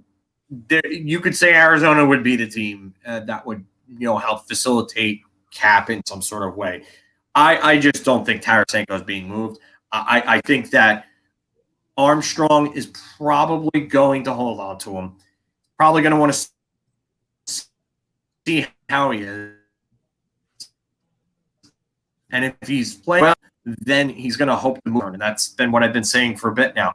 I think it's going to take some time to see that. So I think Tarasenko's moved during the season. Eichel, I'm not even sure on anymore. I was so sure before everything happened. He told me back in May when everything came out, Eichel was going to be gone. Now I'm not really sure on Eichel. And Hurdle, I think, ends up being a deadline deal. I think a real contender goes after him at the deadline, and I think there's going to be a bidding war for him, and the team might overpay. So I think all these guys are moved either during the season or, in Eichel's case, maybe later next offseason. So I got to go around on this. The only guy that I could see moving right here is Hurdle, possibly Tarasenko. And Jack Eichel, no, he's going nowhere. Because the timetable doesn't work out anymore because he's going to have surgery. You're going to miss him at least until January. There's going to be USA is going to ask if they can bring him. They're not because he is just going to be getting off of surgery. There's so many things about Eichel. No, just no, not anymore. What was that? Eichel will go to Tampa? Yeah, I don't know. I was going to respond to that one. Drysdale is on Anaheim, so I'm guessing Davey is probably confusing Tampa with Anaheim. Not sure. Some breaking news here. What do you got? Penguins Twitter. Crosby has underwent a successful wrist surgery, and he's going to be sidelined for a minimum of 6 weeks. He's not going to miss much time. Yeah, but still, that's 6 weeks minimum. Sidney Crosby is starting to get to that point of he misses a month every single year. Or maybe I'm wrong. I'll look on those parts again. Don't get me wrong. First games are what? October 12th? Yes. That would put him on track to be there that week. Not necessarily. I mean, we're about 4 weeks away from opening. I think you're looking at probably 6, 7, maybe 8 weeks for him. Maybe he misses October, but I doubt how much time he actually misses in October. So, all right. Well, we are going to finish up the bar talk. We have 2 more topics we're going to do, and after this, we got our first ever power rankings for the Metro Division. So, yeah, like I said before, I don't see any of those guys moving. It's going to be too complex. No. Pierre Dorian is right to end the rebuild in Ottawa. Filk? I'm going to go with a shot on this. And I saw the comment, and I don't get it. And he's made a lot of questionable decisions over the last, however, I would say 5-6 years or whatever, where I'm just looking at him. I'm like, how is this guy a general manager? Like, I don't get it. And I don't get why you would want to end the rebuild with this team still being so young. Like, your best players are all young. Kachuk, Batherson, Shabbat, Stutzla. They're all young players. So why would you not want Shane Wright at this point? I don't get it. I really don't. I have to question what's going on there. And with with Melnick being the owner, and Melnick's got a reputation for being an absolute cheapskate, you would think that, you know what, hey, you know what, we're not going to go out and they're going to spend on players. So like his mentality kind of contradicts Dorian's statements, because from Dorian's comment, you'd figure they would be adding pieces like higher profile veteran players or a more established veteran with a higher salary to come in and help push this team towards a playoff spot. I don't know if the owner is going to go for that, especially right now. So I'm saying shot for this. Anthony. I'm gonna go beer, because in the sense of, since he really started the rebuild, I mean, he's assembled a pretty good young core. I mean, you got Josh Norris, Stutzla, Batherson, Shabbat, Kachuk, Shane Pinto's coming up. So they got a good group. At some point, you know, now that you have all these good young players, you have to start to compete.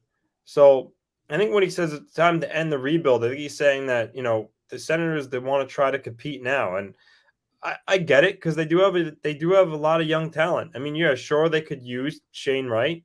I just don't think they're as bad as teams like Arizona and Buffalo. And sure, they could still win the lottery. They don't have to be the worst team in the league, but Just ask the Rangers. Yeah, I think they got a little too much young talent to really be that bad. So, I mean, at some point, your fan base gets frustrated. You want to win, you want to see progress, and I think this is the year that the Senators have to see some progress. I get progress, but not ending the rebuild. But not to say to end the rebuild. And there's a couple different. I'm going to go with Shot, by the way, on mine too, because I think what he's saying by not ending the rebuild is he wants to see them compete. Sure, okay, they were actually a pretty decent team in the last 2 months of the season last year. They weren't just like Ottawa, but you know what? Matt Murray's not really going to help them win that much, and he's never healthy. I don't know. I can't even name one of the other goaltenders right now. I should have done that, but instead I was a little bit lazy on my research right now. But it's, yeah, thank you. But it's just like, it's, I don't see it, but to say the rebuild is over, that means you're trying to be a playoff team. And I don't think they're there. We talk about Montreal with problems. We talk about Toronto with problems. Where the hell would Ottawa fit on that list? So maybe they won't be, maybe they just don't want to be doormats, and that's what they're trying to say. But I'm not buying that the rebuild is over completely. And lastly, since the NHL players are going back to the Olympics, Russia will win their second straight gold medal. By the way, their first gold medal should be, or since NHL players started, their first gold medal should really have an asterisk next to it, since there weren't any NHL players in Pyeongchang. I am going to go with Shot because I don't see it.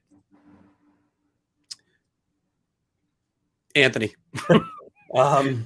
Beer. Okay. You have Vasilevsky in goal. He's unquestionably the best goalie in the world. You see what he's done for Tampa. He's awesome, and as long as you have him in goal, they're gonna have a chance to win. Yeah, their defense isn't as good as other countries, but I mean, their offense is still good, even though their Russian stars are getting older. I mean, you're still talking Yevgeny Malkin, you're still talking Alex Ovechkin, you know, you're still talking Kirill Kaprizov, Artemi Panarin, Nikita Kucherov, if he plays. I mean, Ilya Kovalchuk, even though he's older, I'm sure he'll be on the team. Pavel Datsyuk, you know, the talent they have over in the KHL. So don't those are, say it again, Kucherov, Panarin, Kaprizov, Ovechkin, Malkin. That's an impressive. Is Panarin playing? I mean, we haven't heard anything definitively about it, so I guess you have to operate under the assumption that he would, but I guess we'll see. Kuznetsov is not. He's banned. We know that. He won't be there. But yeah, even without him, they still have a pretty good forward group. So, I mean, listen, I still put Canada ahead of them. And I think based on USA as a whole, I put them ahead of them, but I wouldn't count them out by any stretch of the imagination. Filk. I'm saying Shot. and their forward group is good, but what's their defense? Exactly. Where's their defense? I'm having a lot of trouble. Provorov? Who else? Zadorov? Romanov? Zadorov? You're going to win with that defensive group? Good luck. You might as well be trying to climb Everest with your bare hands and feet, because that defensive group is not nearly good enough to take on Canada's forward group or the U.S.'s forward group. And remember, is Pavel Datsyuk playing? I mean, he's like, 40 now? Still probably good on international ice, but I don't know how much he has left to offer. If Kovalchuk plays, I don't know how much he has left to offer. I mean, Ovechkin's going to be 36 in September, in actually just under a week, I think. Yeah. Next week is his birthday. So he's 36. Does he get hurt during the season? I mean, is this the year where Alexander Ovechkin finally has a significant injury? Because he's been healthy for his entire career. I just think there's a lot of question marks with Russia. Could they win it? Yeah, anything's possible. But if you're saying will, I'm saying shot. There, you forget one thing. And I saw a comment underneath the ticker. Their goaltending is the best goaltending depth there is. Vasilevsky's the best goalie in the world. Yeah. Or something. He's the best goaltender. He's the best starter. I think the U.S. has better goaltending depth. But again, here's one thing to say about goaltending depth and goaltenders. You can only play one at a time. Yeah. So that is a good point. So it doesn't matter. It doesn't matter if you got 3 good goalies. You can only play one. And then but here's the thing. Doing that. Here's the thing. What if that one goaltender fails? If you don't have depth after that, you're screwed. By the way, quick question.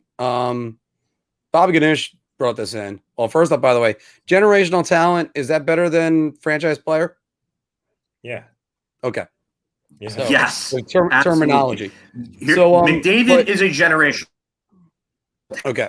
Yeah. McDavid is a generational talent. Franchise player is a player like Tavares. Okay, but do you think Jack Eichel was the best American center pre-injury?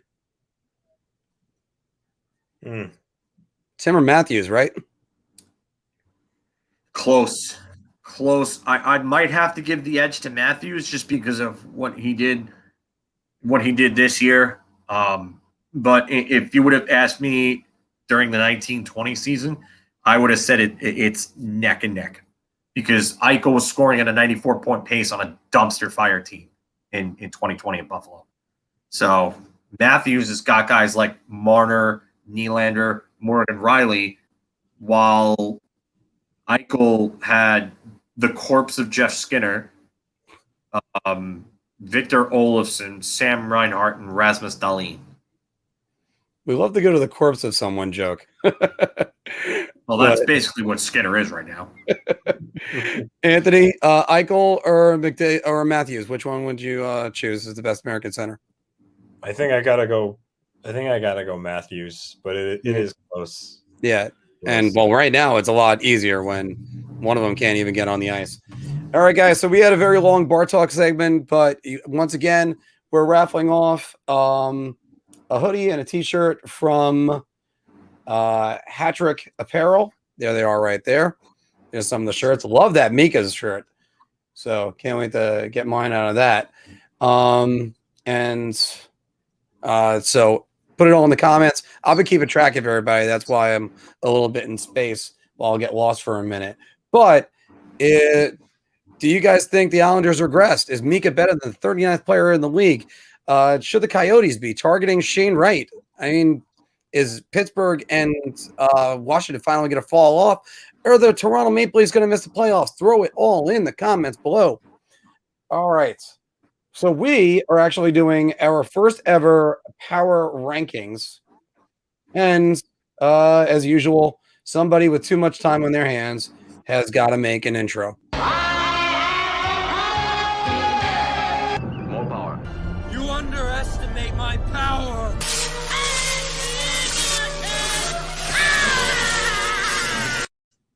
And in case of you're wondering, I had to make that voice a little bit higher just to avoid any copyright strikes, which they're probably going to screw us on anyway. So there you go.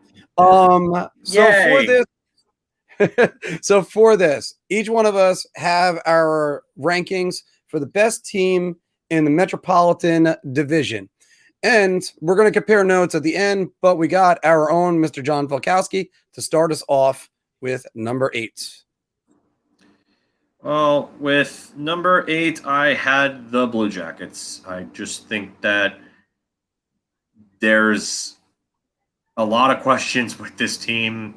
I mean, Jake Voracek should help Patrick Laine out a little bit, but their center depth is awful. Seth Jones being gone is a blessing in disguise, I guess, because of the fact that he just hasn't been good since the 2017-18 season ended. Zach Werenski is one of the better defenders in the league, but yeah, I don't like what I have, what I see there. Rather, I don't think there's enough. I don't think there's enough, even with Max Domi still there. So I have them at 8. At 7, just whenever you're running, I have the New Jersey Devils. Hamilton helps, so does Tatar. I know they've made other moves. Those are really their 2 big ones. Jack Hughes and Nico Hischier, both a year more experience. Jack Hughes, I think, should have a pretty good year this year. Alexander Holtz come over.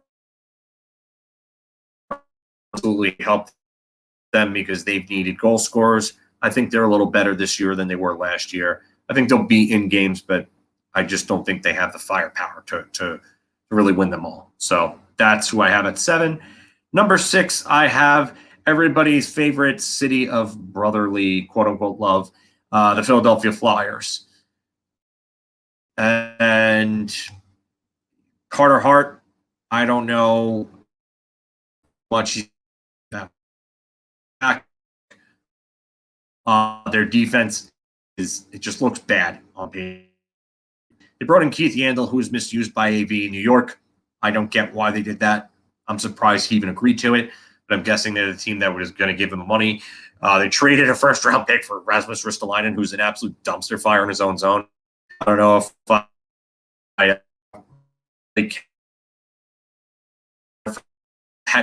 so I don't like I don't really like that. Cam Atkinson for Voracek. Voracek, I thought kind of fit their offense well, but I understand why they wanted to move that salary. Cam Atkinson's more of a sniper, but again, I don't know if that trade really makes the team better. So I have them at 6. At 5, I put the Rangers.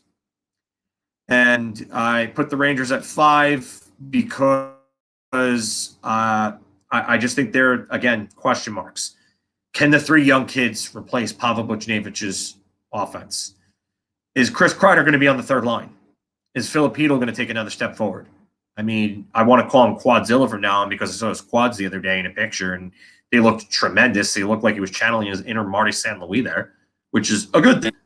But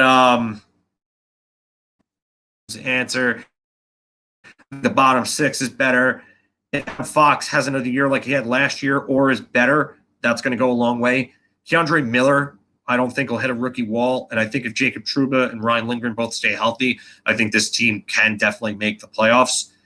Nils Lundqvist is going to be a wild card because if he can move the puck well in that third pairing with Patrick Nemeth, then that gives a third pairing, it gives whatever unit they're at with an extra shot in the arm offensively. So I like them at 5. At 4, I begrudgingly put the Penguins there. And I put the Penguins there just because somehow, no matter what the circumstances are, Crosby and Malkin always seem to find a damn way. I don't know why, I don't know how, but you take away the talent around them and they just seem to play better because I guess they're holding on to the puck the entire time. And those 2 are a one-man keep-away show. The defense is still the same, but does Tristan Jarry play like he played in the playoffs, or does he play like he played during the regular season? because Casey DeSmith is not good enough to be a starter. So there's a lot of questions there, but they could easily fall down to 5th or 6th. So I say that very begrudgingly with them at 4. I have the Hurricanes at 3. And the reason why I put the Hurricanes at 3 is because they still got a very, very good forward unit with the addition of Jesperi Kotkaniemi.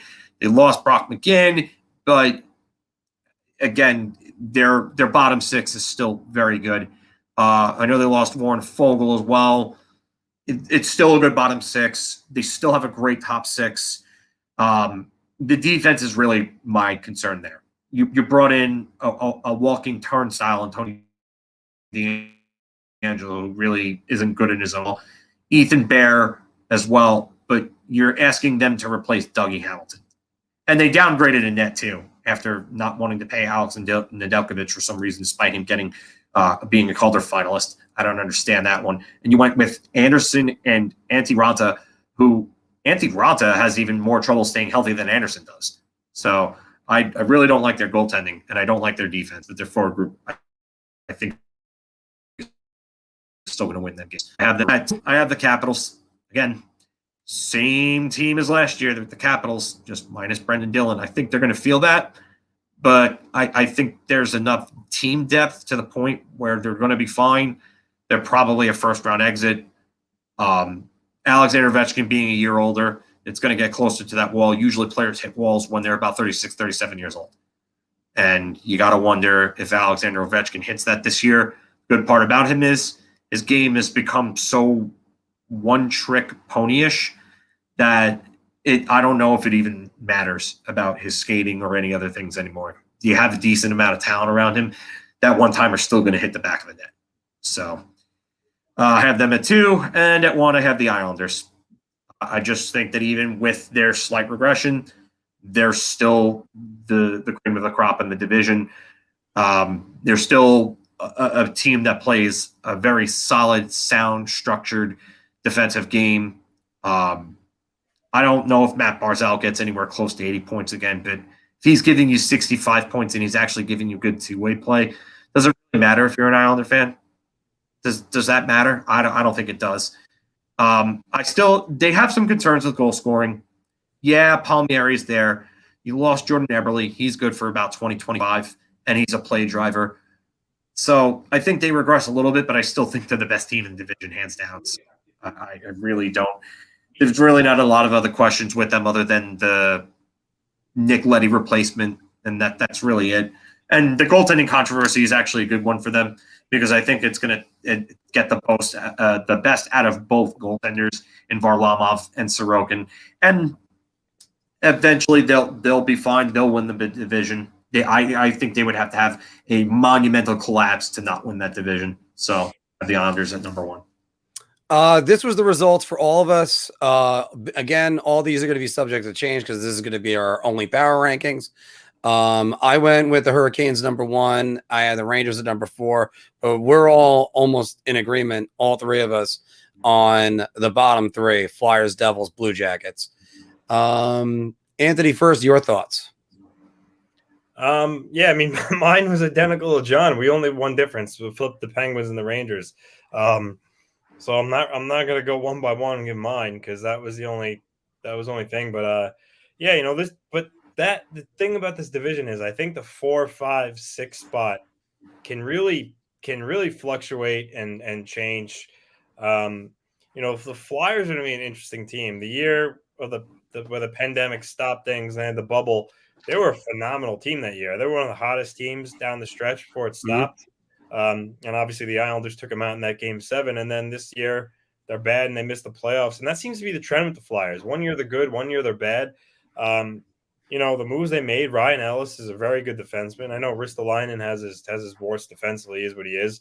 They brought in Keith Yandel. They made the trade for Atkinson. Farabee has another year under his belt. Konechny is a good player. Van Riemsdyk had a bounce back year. Claude Giroux is still Giroux. Couturier. So they have the piece with them. It really depends on Carter Hart. If Carter Hart can actually play to his potential, not be as bad as he was last year, they could fight for a playoff spot. So that's a tricky team to me. Obviously, the Rangers, if things go well with the Rangers, if they get the production from Kravtsov and Lafreniere and Kakko and Shesterkin can stay healthy and play to his ability, they're another team that could compete. So it's and the Penguins. I already said what I think the Penguins are going to miss, but they're clearly, because of Crosby and Malkin, capable of still being a playoff team. And hell, they won the division last year. I don't see it, but it's not out of the realm of the possibility. And then, the Hurricanes, a lot of people predict the Hurricanes to be one of the best teams, but their goaltending, I just can't get behind losing the Delkovich and Mrazek and going with Anderson and Ranta. I mean, that's just such a piss poor decision to me. I still can't wrap my head around it. So I think they're weaker in goal. They're weaker defensively. And like Filk said, they have a very good group of forwards, but their defense and goaltending, I'm not really sure about. But because of how good their offense is, I still think they'll be one of the better teams. But this division is real tough. I mean, I guess I can really only confidently say I think the only two slouches, if you will be Columbus and New Jersey. But the one thing I'll just add about Columbus, I just saw the quote today, but I know Elvis Merzlikins was talking about how what happened in the summer with Matis Kivalinkis, and he said that he vowed to himself to win the Vezina for his friend, and so you can tell he's really determined and fired up to do that for him. And so who knows and he's a good goalie, so maybe extra motivated Merzlikins can help them out, but I still see them at the bottom of the division. But overall, I think this division is the toughest in the National Hockey League. I agree. This is definitely the toughest division in the National Hockey League. A sixth place team possibly could have made the playoffs in another division. I think the reason why I could have easily put the Islanders number one. Once again, just flashing what we had over here. I'm the one that put the Hurricanes number one. I don't love their goaltending. I really don't. I like some of the moves that they made.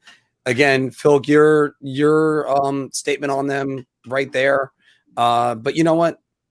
They might get something out of Tony DeAngelo. They might have Rob Brindamore is one of the best coaches in the NHL. I think that's why I put my faith into them. I think the top four could be in any order at the end of the season. And then there's a question of the Capitals. What are the Capitals going to get with their goaltenders? Is Samsonov really, really there? Is Vitek Vanacek going to be really good? No idea. I honestly have. And if I got a friend of mine that's a huge Capitals fan that was telling me, "Oh no, you're just doubting them because you're a Ranger fan." No, I really have no idea what to expect from them. Because Samsonov at times looks great, and at times he looks like the Game 3 OT winner versus the Bruins, which we know how badly that one went. So, but getting to the bottom ones, I just don't like the moves. You want to talk about team, I don't like their moves. I don't like what the Flyers did. That's why it's sort of like I can't wait till we have Keith Jones on to kind of convince me maybe they're going to be better than what I think. I have faith in AB as being a good coach, but I'm not sure if he's in the right situation there. Yeah, I don't know if I trust that. Again, and that's why you can see the face I'm making. I just don't know about it. I mean, are the Devils going to challenge and be any good? I mean, I like Mackenzie Blackwood. Jack Hughes has another step. Sharon Govich could be a good player. I don't like Dougie Hamilton. Dougie Hamilton's probably one of the best players that I'm not a big fan of. Because I just can't help but look at a guy and go, this is the fourth team you've been on already. Your career is 5 years in, or 7 years in, I should say. I was supposed to say it's something like that. It's just where I go, something's wrong. The other, and just last week with the Blue Jackets, I have no idea what to think about their coach, but they stripped that team down. So let's see what it's going to be. I think we could be surprised, but again, this is all fluid. Everybody, we're going to be doing this again in another month. But this is our preseason rankings for that. So, by the way, again, I've been saying it all the time. Just check out the Hat Trick apparel for the NHL fan stuff. Hey, hell, look at the there's a nice little Igor Shesterkin shirt that's right there. So Bizarre. I like it. as well as the Mika Zibanejad one. So yeah, check them all out. And it's not just hockey stuff; they got some good stuff. So, so we're gonna move on, and I don't want to use the term that it's a special on the mark, but there's definitely a different attitude I have with this today. So I keep missing where the hell I am. Okay. Thank you. This prediction that's right up here. Being single most of my I life. just yell at Larry Brooks like every other New York Ranger has.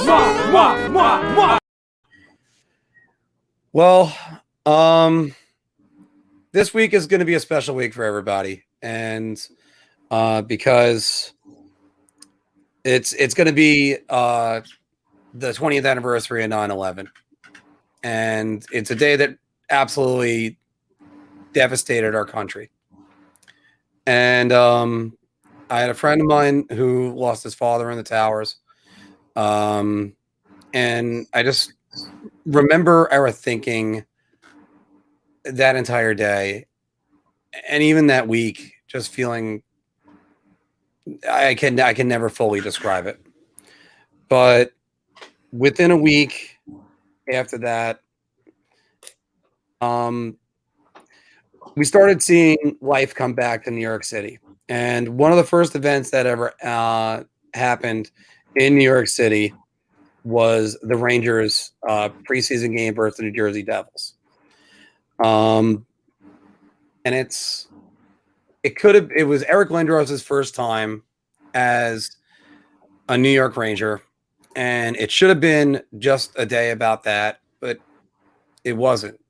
It was so much more. It was you could hear with John Amarante just singing the national anthem and breaking at the end of America, My Home Sweet Home, and hearing his voice crack with that.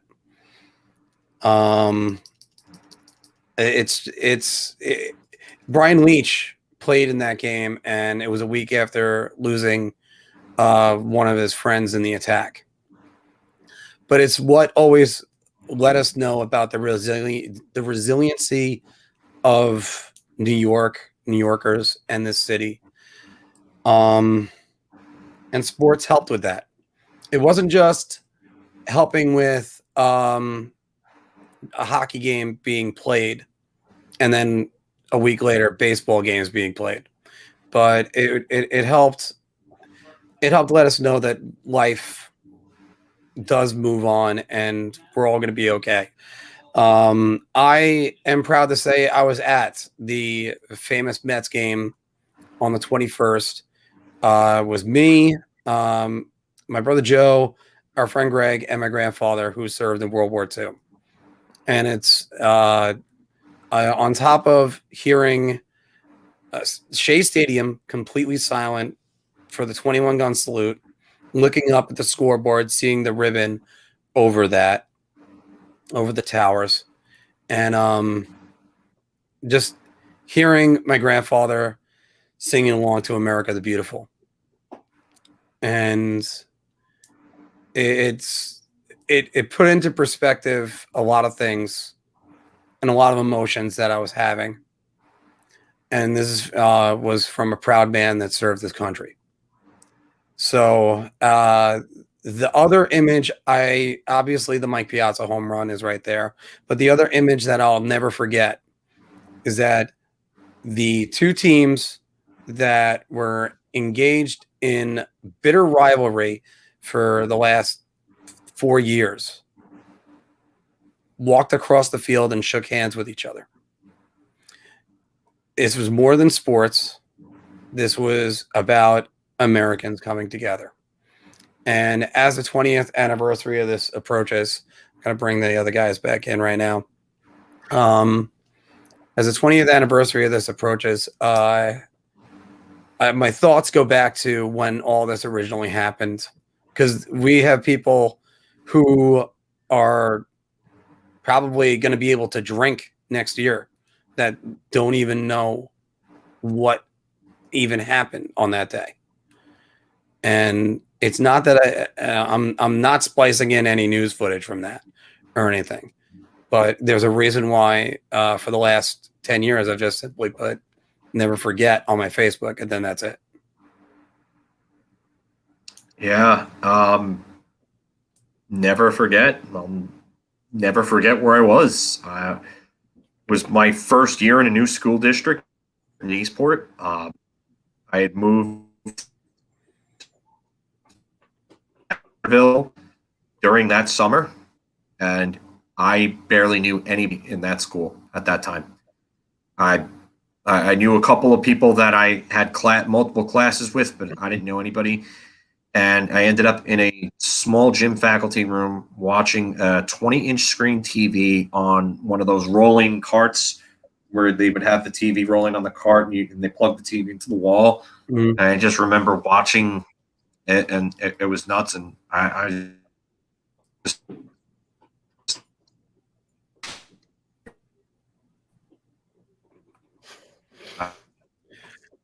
Of all the times I got out. said it was best for me to stay there because it was a big. Can you guys hear me? We can now hear you. Yes. Yeah, I hate this Wi-Fi. I swear, but yeah, we were. I just remember my parents. I called my parents on my cell phone. I was just like, am I going home? And I just remember my parents saying that it was probably best for me to stay there because it was a big brick building, and I was safer there. But I'll never forget Lindros putting the fire hat on the fireman's helmet on Messier in that before the preseason game. I think that was against Buffalo. And the it happened at the opener where the fireman went across and gave him the helmet. Yeah, but they had the jerseys where it said New York across them. Yes, not the Rangers. And I just remember Lindros and looking at Messier and just going over to him, skating and putting the fireman helmet on him, and they both had fireman helmets on, and I was like, this is what we need right now. And then the Piazza home run, which you were at, just incredible. I don't know if I've seen a better moment in sports than that. That was ridiculous. And then Sammy Sosa running through the outfield with an American flag, holding it up, and Wrigley. That was just insane. I'm still getting chills thinking about it right now. And you know what? It just, you don't ever forget the people that were lost. Don't ever forget the people that made sacrifices and aren't the same, that are still with us. You know, don't forget anything. It just, don't make this about anything other than remembering them. And that's what this should be about. It should be about remembering them.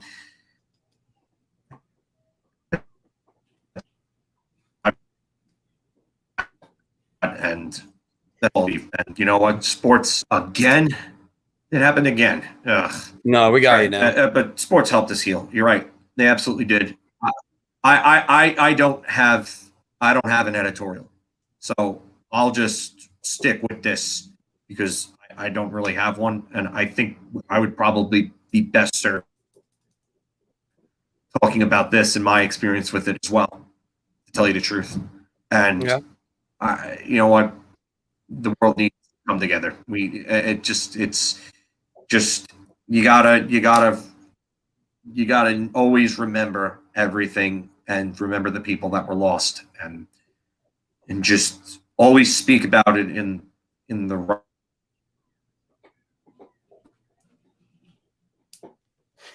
These people did a lot for us. The police, they all did a lot for us. So, yeah. Anthony, what do you remember about that day? I mean, like everyone else, I'll never forget it. I was in third period, my math class, and there was, I think he was a year younger than me. It was like this tall Ukrainian kid, like an exchange student, like came into the classroom, and he said something like a plane flew into like a building in the city. And I remember like hearing it and not really like thinking like, much about it, just kind of like, shrugging it off. And then throughout the day, every period you hear kids talking about, oh, did you hear this? Did you hear that?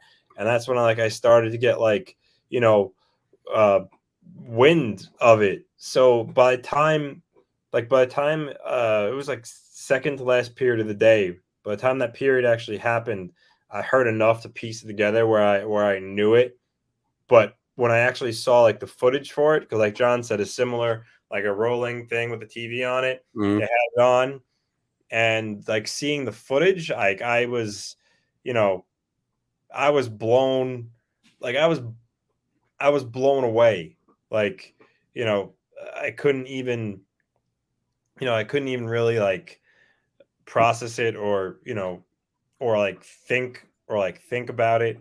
Um, you know, it was funny, like when there's like, tragedies that occur, like before that, there's, stuff like Columbine and like Oklahoma City and just shooting like that. When it happens, like, you're sad and you think it's terrible, but at least I don't know about you, but like, I didn't like ever feel different, or like my life was different, or feel scared, if you will. Like that day though, seeing all that, like I remember thinking to myself, like my life's never going to be the same. Likewise.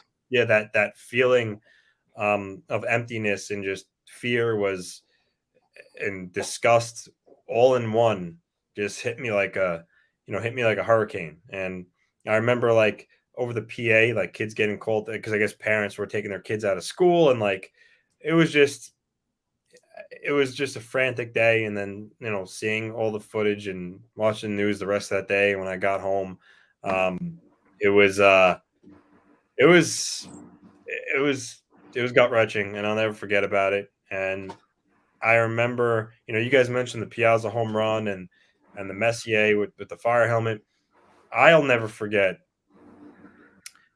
that wrestling actually was the WWE was the first mass gathering sporting event since the day it happened. I remember Vince came out before the show and made a heartfelt speech about not being scared, and it was just beautifully said. And I remember, and all like the WWE superstars are around the ring, and the Rock's front and center with his "Just Bring It" shirt with the American flag on it, and like I just remember getting chills down my spine. And I at that time was a huge wrestling fan, so my eyes welled up with tears. And that was an incredible moment. And he basically said that we're not going to be pushed around or live our lives in fear.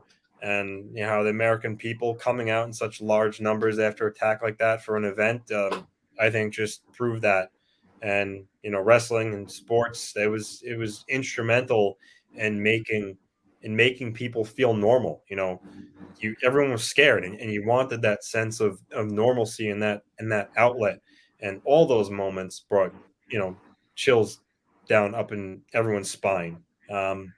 And slowly but surely, we started to heal. And another moment I remember Bush's with the megaphone, his speech at the site, where he said, "The whole world hears you, and we'll get these people." And that was incredible too. And moments like that is kind of what brought everyone together. There was no, I mean, maybe there was, and I was just too young to really see it, but I really don't think so. But it seemed like at that day there was no, there was no left, there was no right, there was no Democrat, there was no Republican, there was none of that.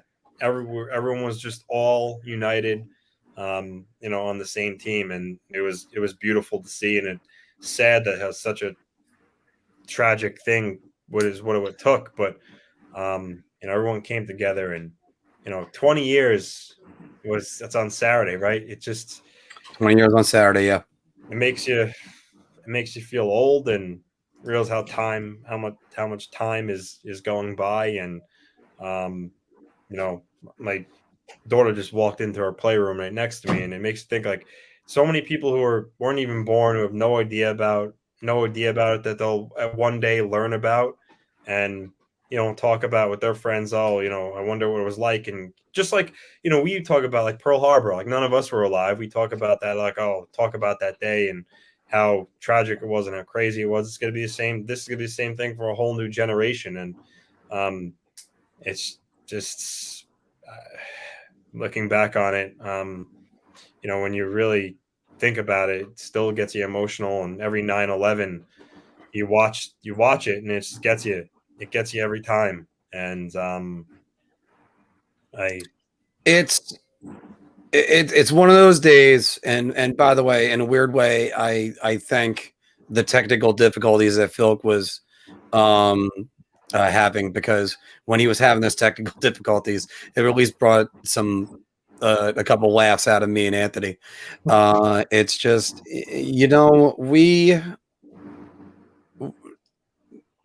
we got knocked down that day, and then we spent the next few days getting back off the tarmac. No, sorry, not tarmac, getting back off the mat.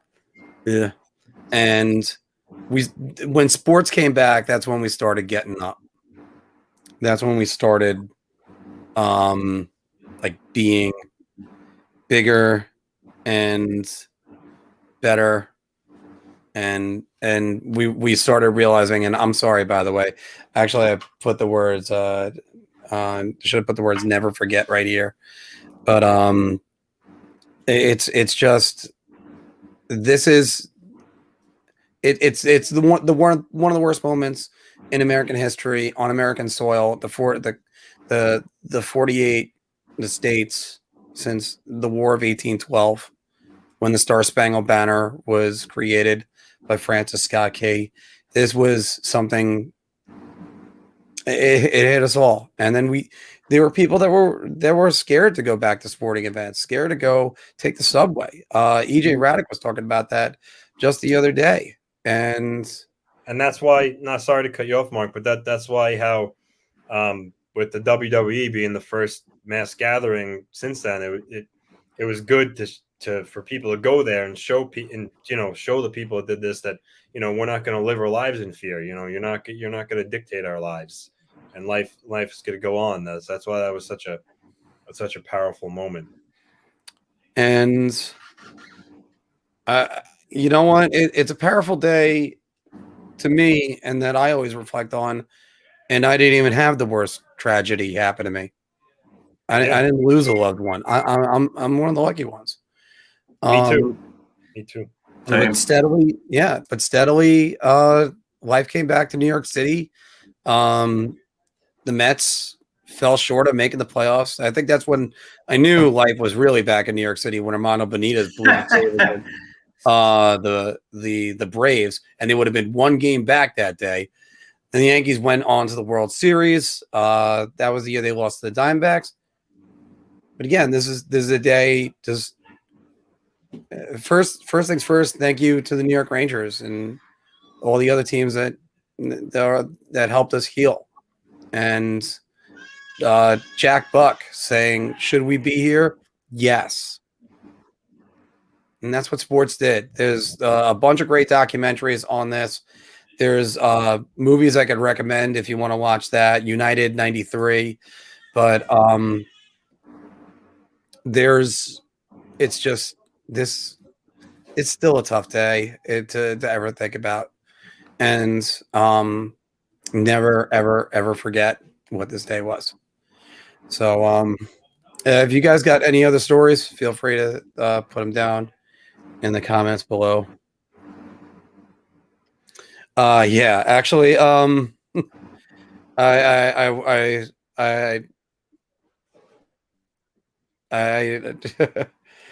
was kind of on the verge of shedding a tear, but fortunately, when Phil kept cutting out, that just kept on happening.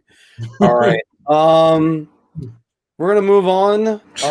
We actually got a pretty light show today for what we've been doing, because like we were gonna have a guest on, but then we did not.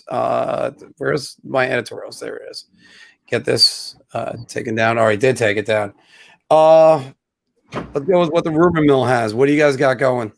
Well, the Flames signed signed Brad Richardson, fourth line guy. He's been around. The fact that he always finds a team leads credence to, he's still a useful player. He played with Arizona, he played with Nashville last year. So that's a good depth signing for Calgary. Dennis Cholowski re-signed with the Kraken. Yeah, two-way deal. He was their expansion pick. Yep. Yeah. Drake. Here's another one from just now. Actually, Artem Anisimov signed a PTO with the Avs. Okay. That's a weird one. Because I thought he would get tendered an actual contract, not a PTO. He's kind of fallen off. Yeah, a little bit. Like he didn't do much with Ottawa last year. So. Yeah, but they weren't a good team though either. And all right, you know what? By the way, I gotta give a shout out to Scott from Blue Shirt Nation because it's thanks because that's what you gotta do on times like that. You always gotta smile, and that's why it's always good to have friends that are able to remind you on that.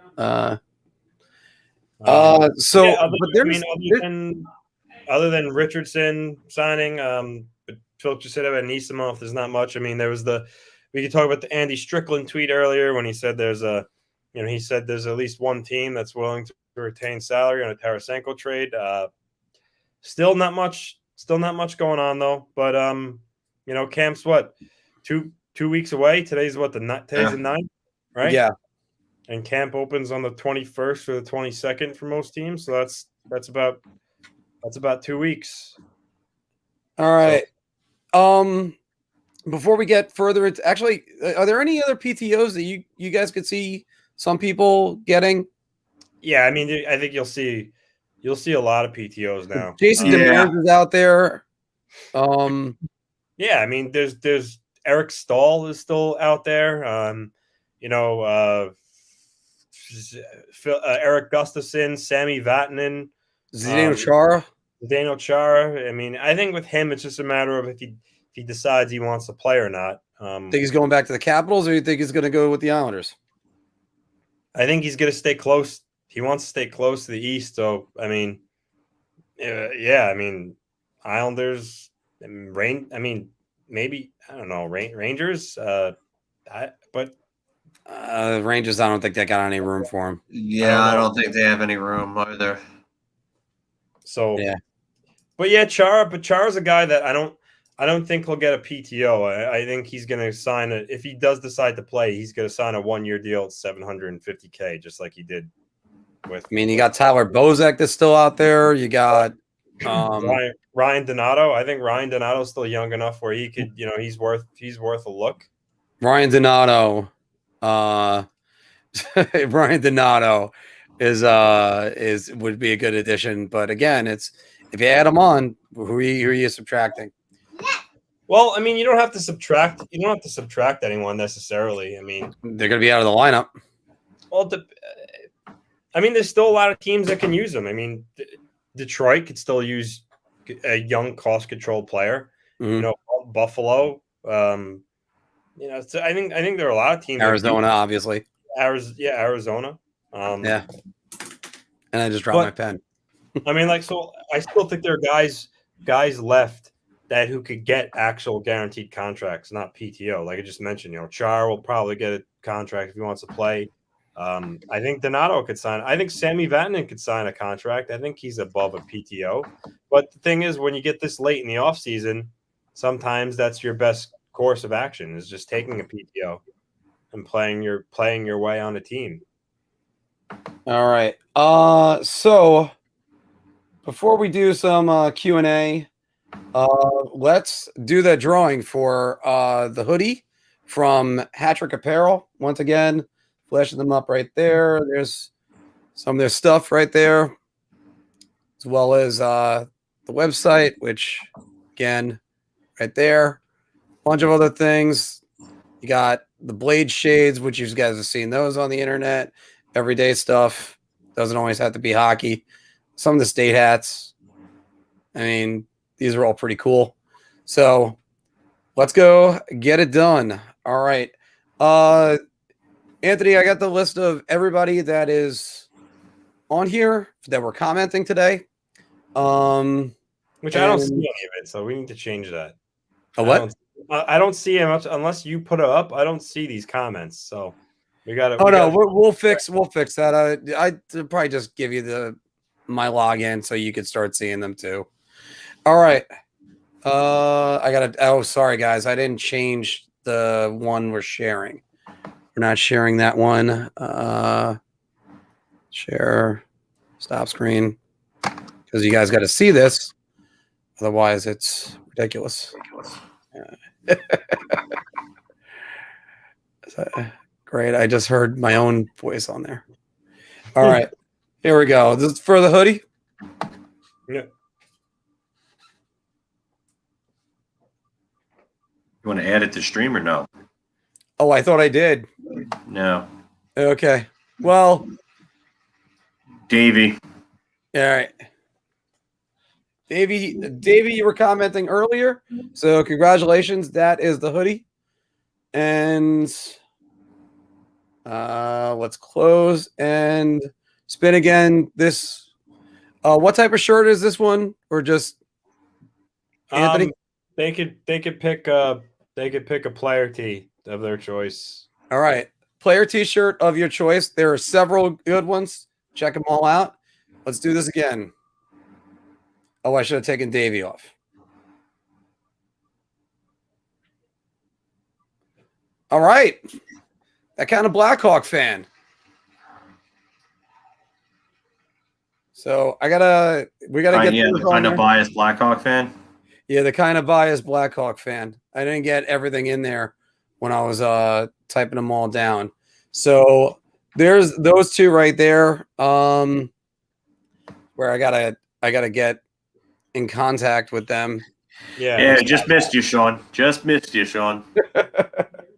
Don't worry, guys. We're gonna figure out how to do some more of these, especially after we cross 1,000. But yeah, this is our way of always saying thank you guys for your support. And as Scott is really hammering me on Periscope right now. But again, thank you all for your support, and we're looking forward to doing more promotions with you guys later. I'm actually kind of hoping none of the baseball teams make the playoffs, so maybe we can have opening night at for a bar meetup. But again, it's great to see you guys. We might be seeing the Rangers Islanders in the preseason in a couple weeks. Somebody's got to find out if he's off. I'll give you a hint on that. That's me. So, anybody got some questions right now? Fire away. Well, I'm just gonna bring this one up because it's funny. It's from your boy asking why the Isles fan made poor life choices. Right now, I can't argue. His team has been to the conference finals the last 2 years, and mine's been watching. So, I will answer this one just because I have to. All Out was arguably the best pay-per-view I've ever watched. And I say that with a lot of praise because WrestleMania 17 was, for years, my favorite pay-per-view. That was just an incredible pay-per-view. Was 17 the one where Austin turned heel and he used Vince to beat The Rock? Yeah, that was that one. No. Yeah, that was because Austin and Hall was 18 and Hogan and Rock was 18. So yeah. that was 17 when he turned heel. But All Out was just incredible between the matches.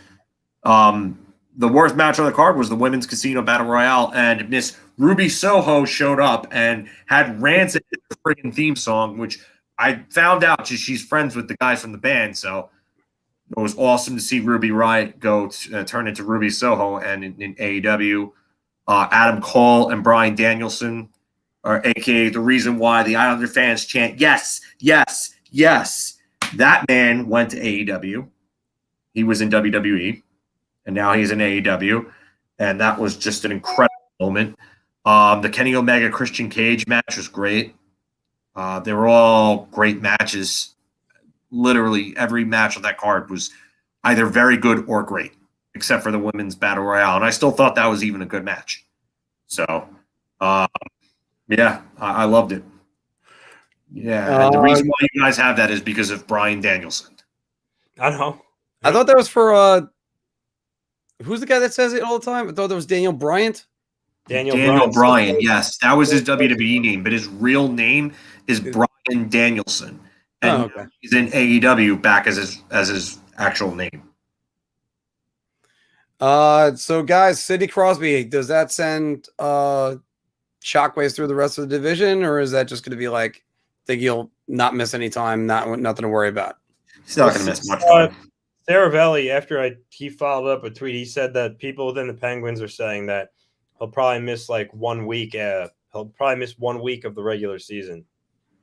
Yeah. I think he misses 1, maybe 2 weeks. Chef's got one down here.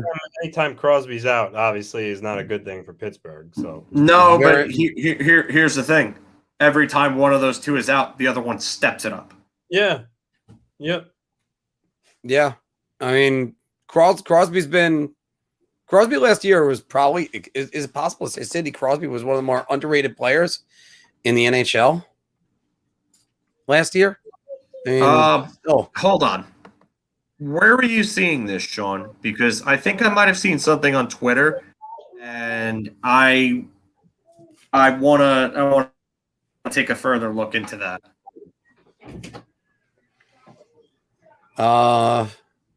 What do you, Filk? What do you think about that? I don't see where Chara sounded. Yeah, Andre Miller, Schneider, Robertson.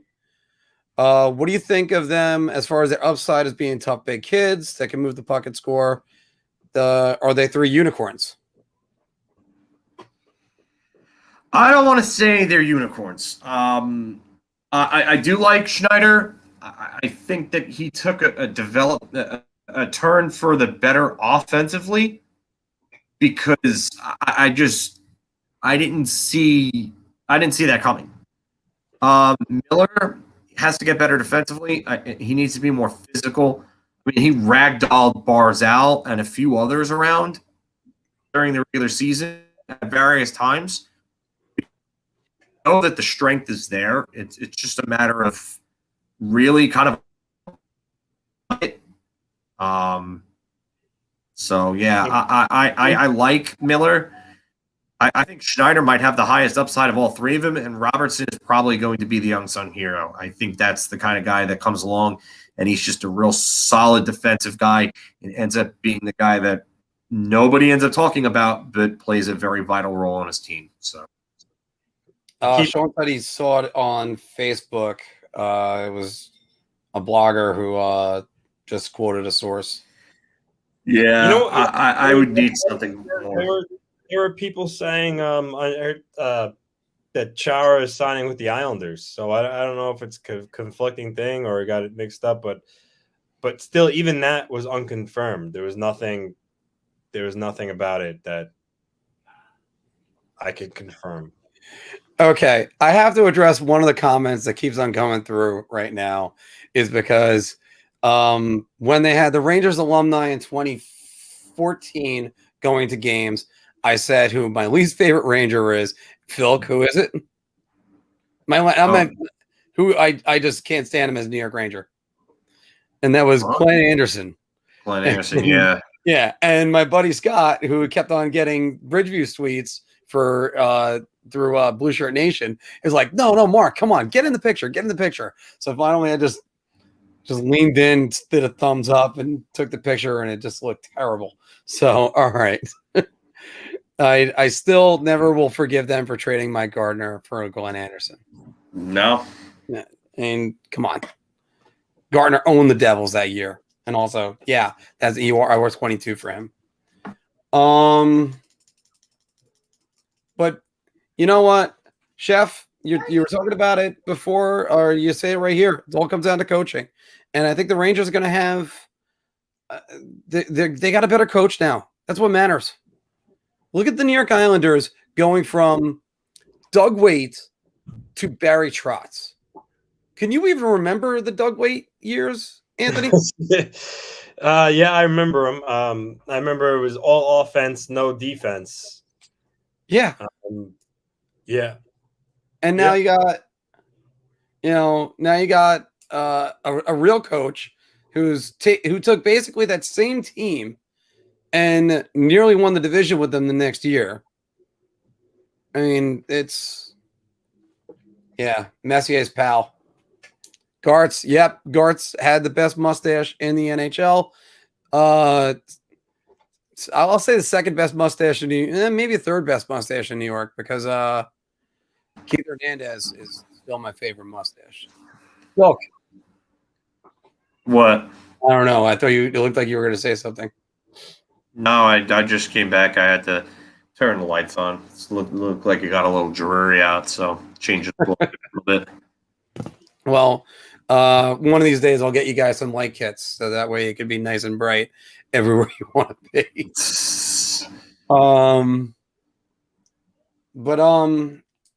Yeah. So Lundqvist is coming over. One of the questions we had earlier, could you see Lafreniere end up playing for Team Canada? No, I don't see it. No, I saw that. No. Like I looked at that question. That was one of those questions I think that I was making a kind of like a weirded out face at because when you have some projections leaving Tavares off Team Canada, that's how you know that they're really deep and that Lafreniere doesn't stand a chance. No. Different question. In 2026, yeah, not 2022. Scotty, you're killing me. Different question. Do you think Kakko could play for Finland? Possibly, but I don't even know if that's the case. I don't see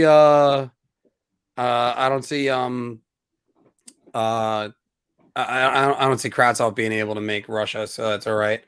Chef, come back with this one. Down to you guys. Can Islanders win the cup with a healthy Lee? Is that? I'm going to assume you mean last year. Yeah, I mean, I think everyone knows if the Islanders beat Tampa, they would have won the cup. So you know something? Let me just say that. Well, first off, would they have won the cup with a healthy Lee? I think they could have. But let me say this: if that was the case, we all were saying Vegas was going to just roll right over everybody. You can't just dismiss it and go, "Oh, Montreal wouldn't have beat the Islanders." I think it would have been a much closer series. The Islanders never put anyone away. Oh, are you saying for this year too? I mean, I don't think you can talk about this year yet. We haven't even played a game. I mean, can they though? I mean, yeah, I think you could group them with probably the other 4 or 5 teams. I would say Colorado, Vegas, Tampa Bay. I mean, they're one of the better teams in the league. Yeah, I don't know. Like I said, I think they I think they've regressed slightly. I think they might have a little more trouble this year offensively. Maybe Oliver Wahlstrom helps with that. But then again, if he's playing third line minutes, where is he gonna? How much is he gonna progress playing third line minutes? That's what I want to know. I'll make up for it on the power play. They use him for a shot in that Ovechkin spot. Sure, but again, third line minutes. You're gonna play the majority of your minutes at even strength. That's just how it works. You're not going to play the entire game on a power play.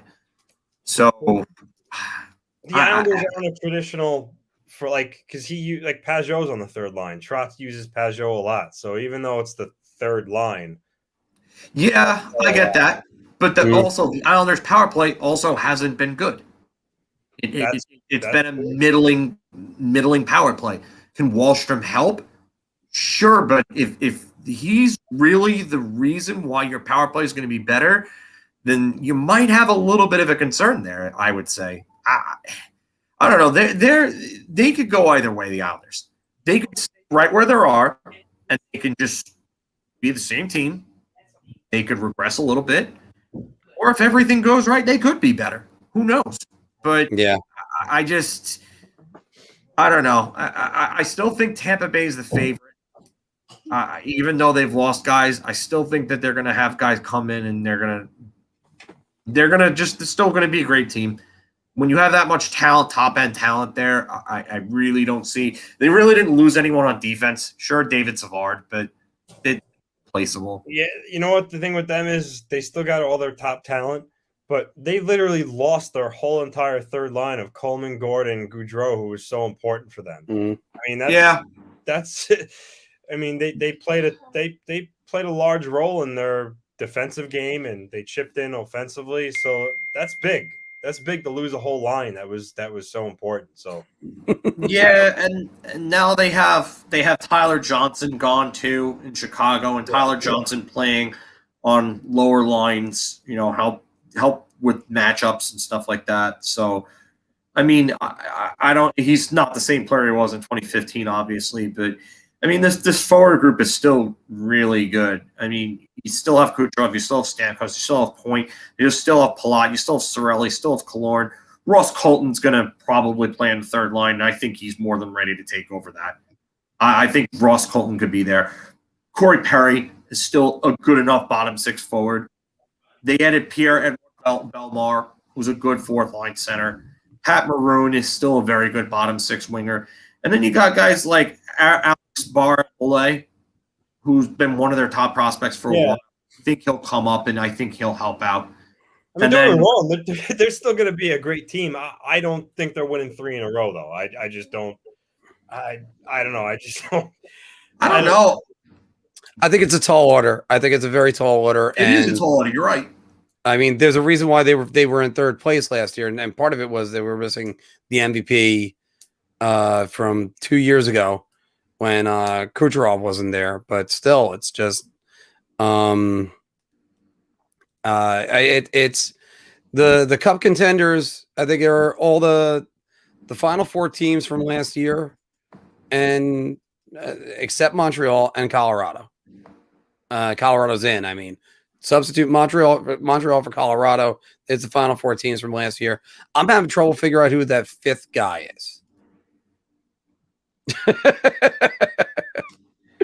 I just I look at Colorado and I say to myself, did they really answer their questions in net with Kemper?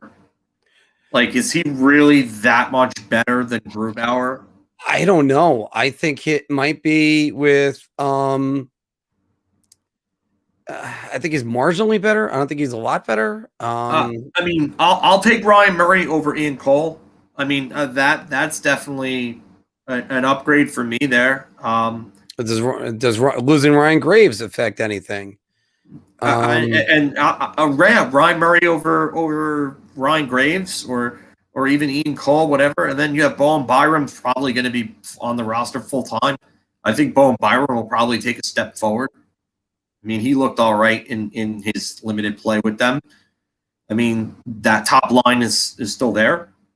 Burakovsky's still there. Kadri's still there. Comfort's still there. Nichushkin's still there. Tyson Jost will probably end up, I would say, I think he would take a step. Funny they brought in Darren Helm for $1 million. That was really kind of weird. Kel Maltz, really. I think he's a good fourth line player. I'm just not exactly convinced about him Helm? in the long term. Yeah, I don't know how much he's been so injured. Their fourth line seems like it's a little like losing Bellemare. I think will definitely hurt them a bit because Bellemar's a good penalty killer and fourth line guy. Otherwise, their team is basically almost the same. I mean, I think Anisimov can definitely help them. I think Anisimov on a better team with some good players are surrounding him in a bottom six role. If he turns that PTO into a contract, though. Yeah, I think he will because I mean, look at their other options in their bottom six. So you go through I would say their top 9 forwards are probably Rantanen, Landeskog, McKinnon, Burakovsky, Kadri, Comfer, Nichushkin, Jost, and then what else is after that? Darren Helm. Anissimov's going to make that team over Darren Helm. Mikhail Maltsev, who's a restricted free agent, who really hasn't shown you much with the Devils. Stefan Matteau, and not the Matteau. No, it's his son. Matteau, his son. So who hasn't shown much in the NHL. No, who hasn't shown much in the NHL at all. He's really like a fringe NHL player. And then Kiefer Sherwood. I mean, Artem Anisimov's going to make that team. Yeah. He would have to have an absolutely horrid camp to not make it with the options that they have there. So Bobby Ganoush put this one in. The Rangers should offer sheet Brady Tkachuk, no joke. The guy that they're going to offer sheet wings. The guy if they're going to offer sheet anyone, Elias Pettersson. And here's what I'll say about that. Ottawa has a ton of cap space. You better they're going to match in order for you to get him and to get the Senators not to match. Guess what you're going to have to do? You're going to have to give up the highest tier. Yeah, you're going to have to offer 10.6. Which is 4 first-round picks. You want to give up 4 first-round picks for Brady Tkachuk? No. Go ahead. No. But Elias Pettersson, I would. Anything short of that, Ottawa's going to have the cap space, and they're going to say, all right, well, thanks for signing Tkachuk for us, similar to how the Hurricanes did with Ottawa. Do Pettersson, too. They wouldn't even have the picks to do Pettersson and Tkachuk. I mean, Pettersson, I understand because he's a center. But you do realize that you're going to have to give him an upwards of $11 million to get Vancouver to not match that. So you're giving up $11 million in cap space, which is more than what Eichel's making for a lesser player, although he's younger and not injury prone, and he could end up being a better player than Eichel, maybe, possibly. But I think honestly, I think Carolina just paved the way how to do a successful offer sheet. I think if you want to get a player, do it for like 1 year or just more than 1 year for more than what he's worth, and that can really.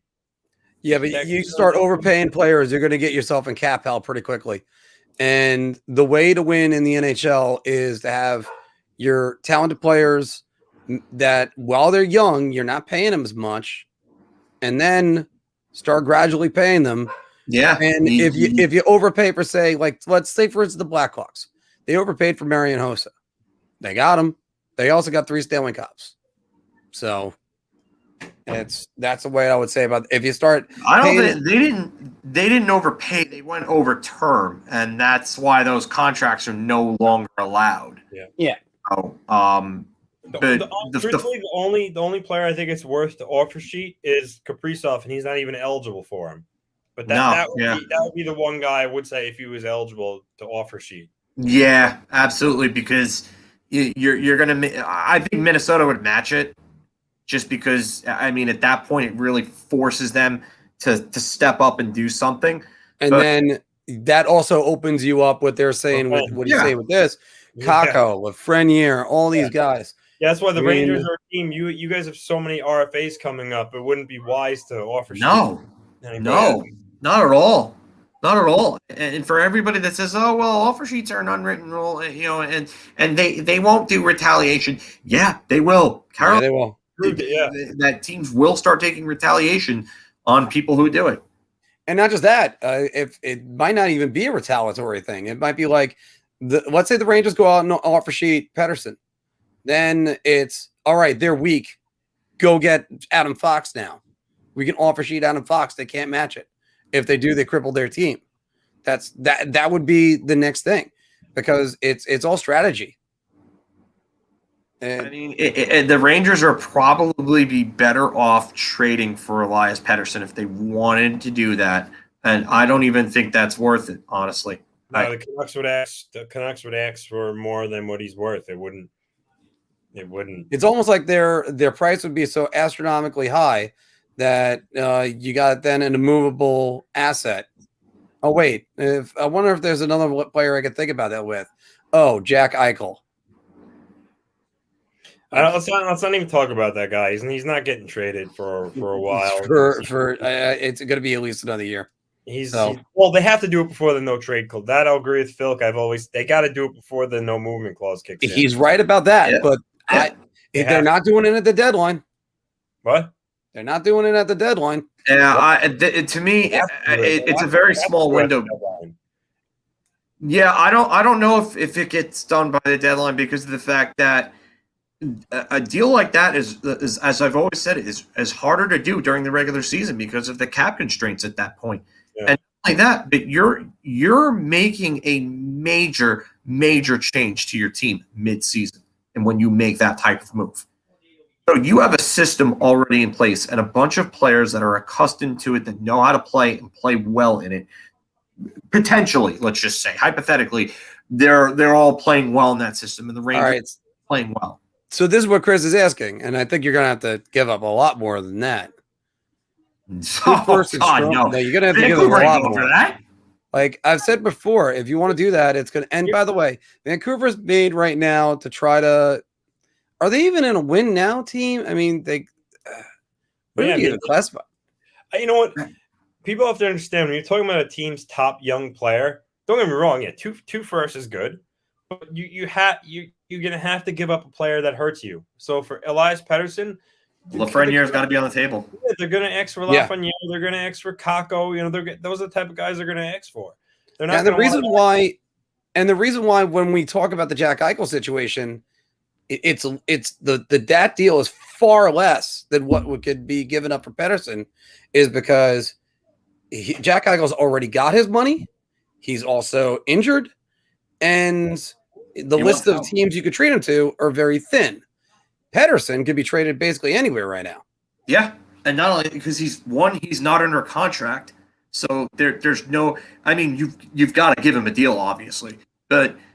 His deal will probably cost a lot.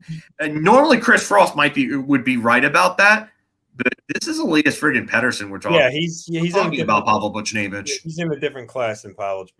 He's a star.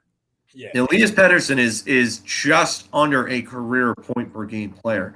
I really think that a lot of people don't watch this guy nearly enough to realize how good he actually is. His shot and release is tremendous. Oh, forget about it. Top 5 in the NHL. Yeah. Top 5. Easy. And his hands are ridiculous. So you said camp's coming up in 2 weeks, and there are a lot of UFAs. You know what? It reminds me of the summer of 2019. 2019 when Kyle Connor and Mitch Marner. Yeah. We're all unsigned going into camp. So 2 weeks. I mean, there's some guys that might miss camp start. I mean, yeah, it's absolutely possible. I mean, Willie Nylander missed. Remember 2018? He missed like a big chunk of the season. That one right to the deadline, December 1st. If he didn't sign by 5 o'clock on December 1st, he wouldn't have been able to play. Yeah. Okay. Wait, finish your thought. Go ahead. No, I was just saying that he literally took it to the 11th hour. It was December 1st, right? And if I remember serves me correct, I don't think it came out until like 4:57 that he re-signed, that he came to terms. So, is this the one that you're looking at, Mark? Yeah, I was looking at that one, and again, it's not so much anything against Strome. And Chris, you're right; he's great on the right wing wall, but that's where you need a lefty shot, not a righty shot. Yeah. I would want Kakko or Lafreniere to grow into that. And it's just, you know what? I guess the only way to say it is not that we don't like Ryan Strome, but we could kind of do better. Well, I don't know who that is, though. I can tell you what it is. Let me interject. I just don't know if I see him being Filk. What? He said, "I don't know if I see him." Did I lose you guys? Yeah. Oh, you froze, but then we. I don't know. Anthony. Oh no. I don't know if I see Ryan Strome being the answer to win a Stanley Cup as a number 2 center on the team. That's my thing. I think he'd be a real good regular season guy. If he can round out his defensive game and start getting better at faceoffs, then yeah, I mean he can turn that corner and be that player. With that said, that might end up being the best option to sign him long term at like $6 million for 6 years or something like that, and just go forward because Jack Eichel's that whole situation is too complicated. You can bring back Mika Zibanejad at 8.5, and then you're spending 14 to 15 million for your top two centers, which is ideally pretty good.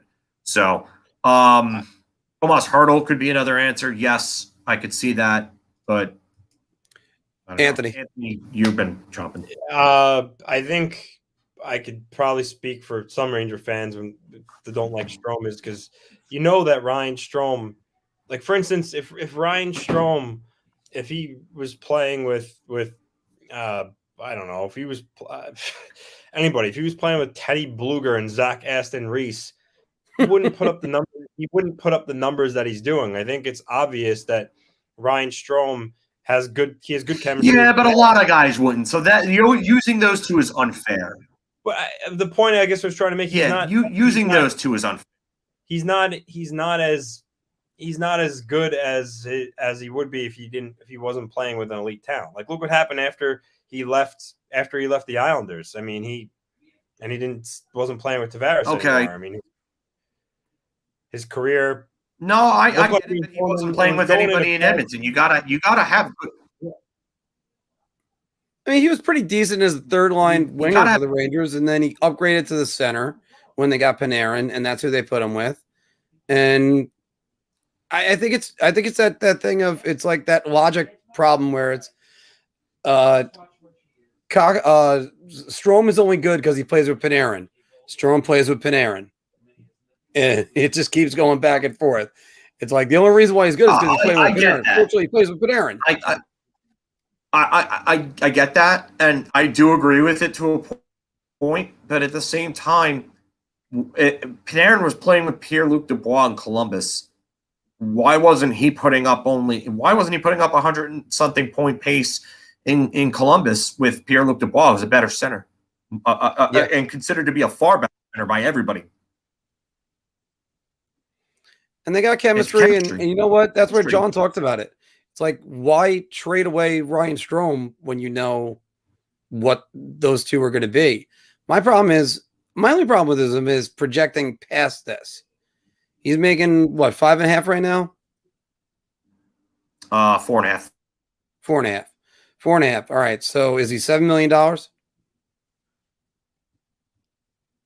I wouldn't pay him that. I wouldn't pay him $7 million. I mean, the numbers would the numbers would dictate somewhere between 6 and 7 probably that he ends up getting. So I would say if he's going to continue to give you that, then is it really that bad? I mean, do we know if Tomas Hertl is going to be able to come here and play with Artemi Panarin the way that Ryan Strome has? I don't think that's a guarantee. That's a good question. What it comes down to. So we'll see about that. Yeah, Tomas Hertl is a better player in his own accord. Yes, I'm not going to argue that. Tomas Hertl is also actually a very good defensive center. Selke caliber? No, but he's far better of a defensive player than Ryan Strome. And I wouldn't use Kotkaniemi to compare with Strome, Jeffra. I think that's a big mistake. Two completely different. Yeah, it's just that they did that so that way there was a strategic reason for that. So that's where that is. We're gonna do about another 20 minutes, guys. So we are gonna be switching up, by the way, on our hours. Work schedules are gonna start messing with us a little bit. So we are gonna do more Wednesday afternoons, like 4 o'clock, but we're also gonna be doing. We're hopefully going to be doing this when the season starts more than one day a week because we love doing it. And hell, you guys are the ones that keep us going. So more questions. How many better second line centers than Strome? I mean, that sometimes can be semantics because then you have guys like Malkin, who's a second line center, who's a first liner on any other team in the league. Then you also get guys like, say, for instance, more defensive. The guy that popped in my brain was Jordan Staal. It's true. Could Jordan Staal be better? Maybe put him with Artemi Panarin. I don't know. I don't know how that works. Yeah, again, I don't know how that works, but I'm throwing names out there to be like, there's different centers that can do different things, and Strome is clearly an offensive center who. He's cut down on his offensive zone penalties. That's what the good news was. I happen to like Islanders number 2 center a lot. Brock Nelson, there's another one. Yeah, I mean, he's become a good player, but again, he's another one. Like, I'll go back to that point that I've made. Unless you are going to get a clear-cut upgrade over Ryan Strome, there is no reason to tinker with the chemistry between him and Panarin. No, Rick, I'm not suggesting more stalls. No. I'm with you. Couturier is not really a second-line center. He's a first-line center. Yeah. And Cirelli, I've got to see more of Cirelli. He's playing with a guy like Steven Stamkos and Alex Killorn. So I really have to see more of Cirelli as a second-line center before I give a definitive yes or no there. Mm-hmm.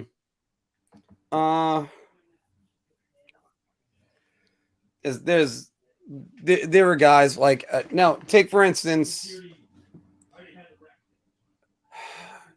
So I'm trying to think of names that I wouldn't immediately say no to. Like one guy I will tell you right now, Schroeder center. I like that.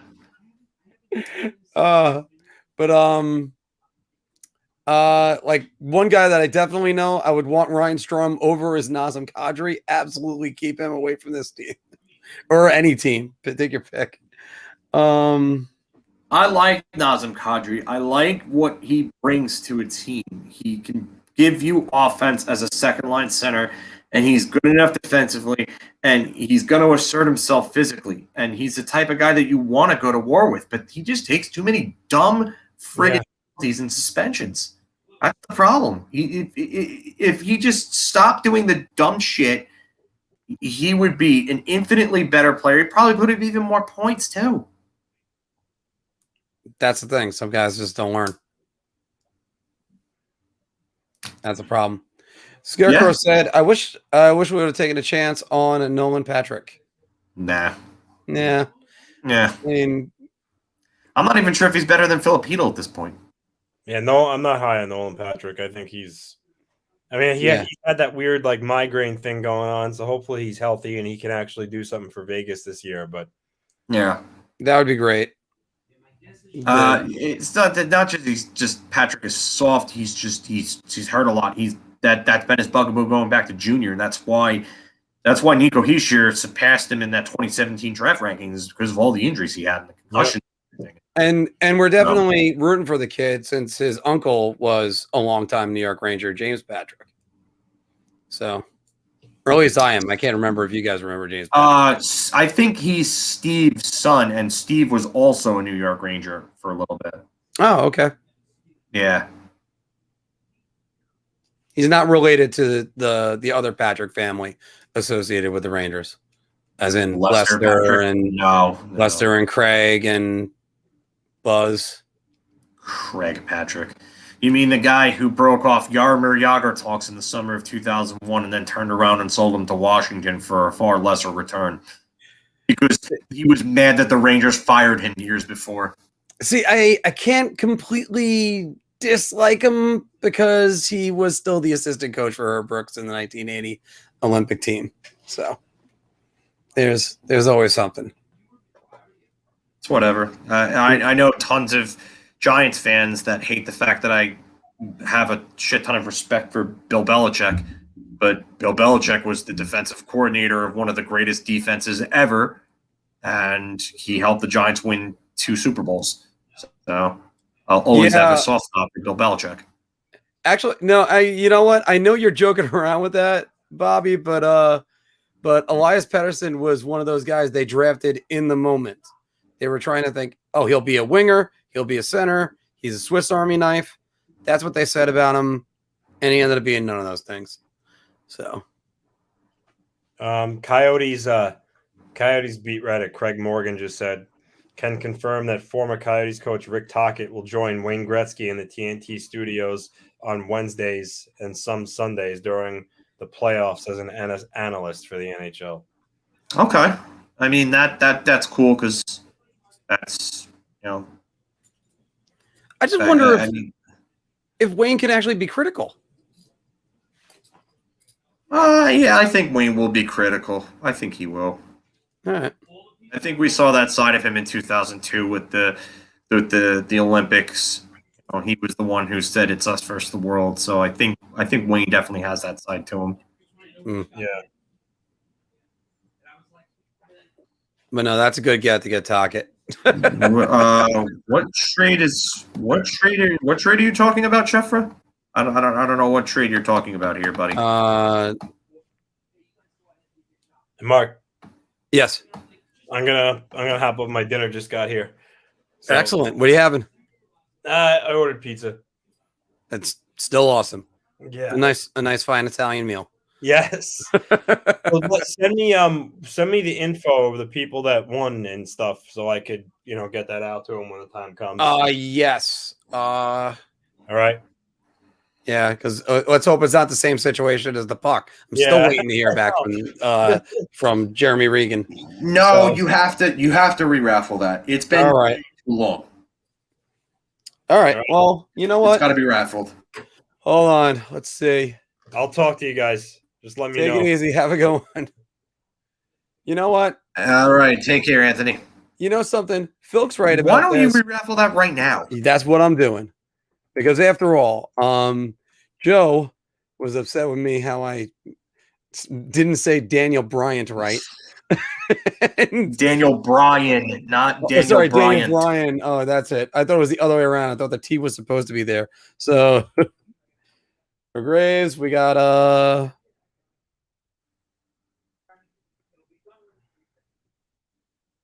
if you're in the chat right now, just leave a name so that way I can raffle off. This is a Brian Leach autographed puck. There's 18 in right here, so your percentages of winning have already gone up a little bit better. I just want to make sure who I got left in here. Chris Frost, I see you right there. Chefra. Dave, my right nut. Shannon, New York Ranger. Bobby Ganoush. Got the Bobby Ganoush. The fourth. Oh wait, Joe Graves. Okay, I got these are all I got so far. Great, Joe, Bobby, my right nut, and New York Ranger. Okay, so you need Scarecrow the fourth. Okay, hold on. You need New York Ranger. Yes, I got Scarecrow and New York Ranger. Okay, Rick Manzoni. Okay. You got Chris Frost, so you don't have to worry about that. Let's see here. I'm going up through the comments and seeing who else we've missing. I'm not on the screen right now. I'm actually I'm doing it for you. Mike NYR for life. Mike NYR. MYR BSN. No, actually, that's Scotty. I'll keep him off. Keep him off. Okay, Rich Rotten. Okay, there we go, Rich. Sean Statler. Oh, you know what? Sean just missed out. So yeah, Sean just missed last time. Okay. Scott Meltzer, or is that the same guy as MYR BSN? Same guy from before, yeah. Okay, so yeah, he was on two different things in there. Sorry. No, he got us. It's all right. Okay. Going back. Well, what the hell? Well, that's all goes back in the comments? Yeah, there's a limit to how far you go back in the comments. What's that?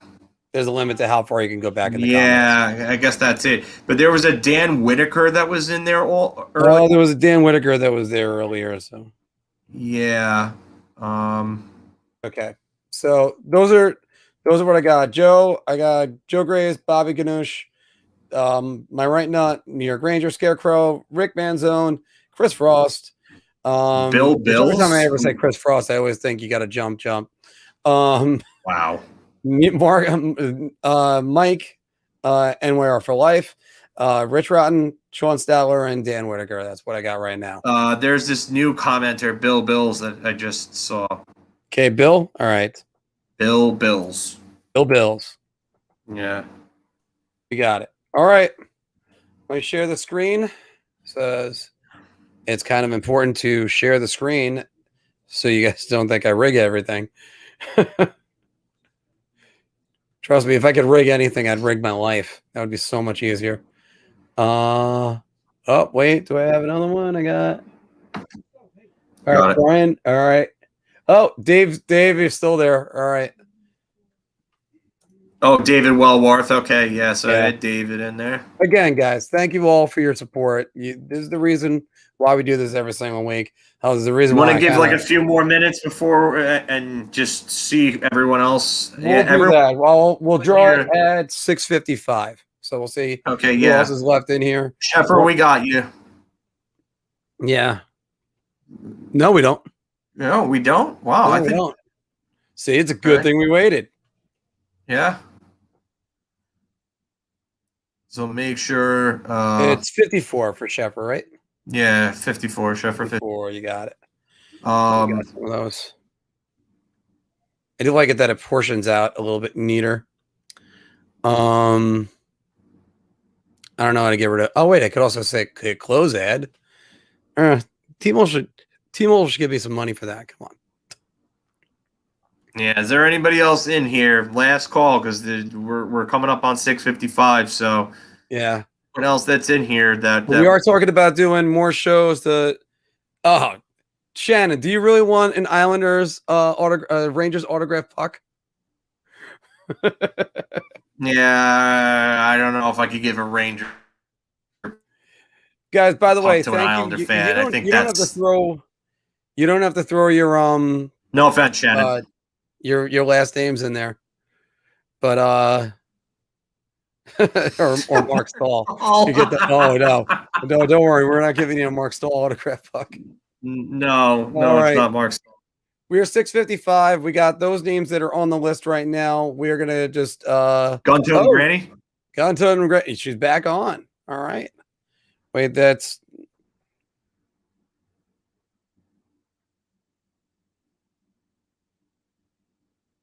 Okay. All right. Okay. So yeah, guys, we're gonna again, thank you very much for your support. And this is the reason why we do these things. So here we go. Let's click it. Good luck to everybody. Chris Frost. All right. Here's Chris Frost wins it. Chris Frost wins it. All right. Unfortunately, there's a lot of good people that were on right there. That's it sucks.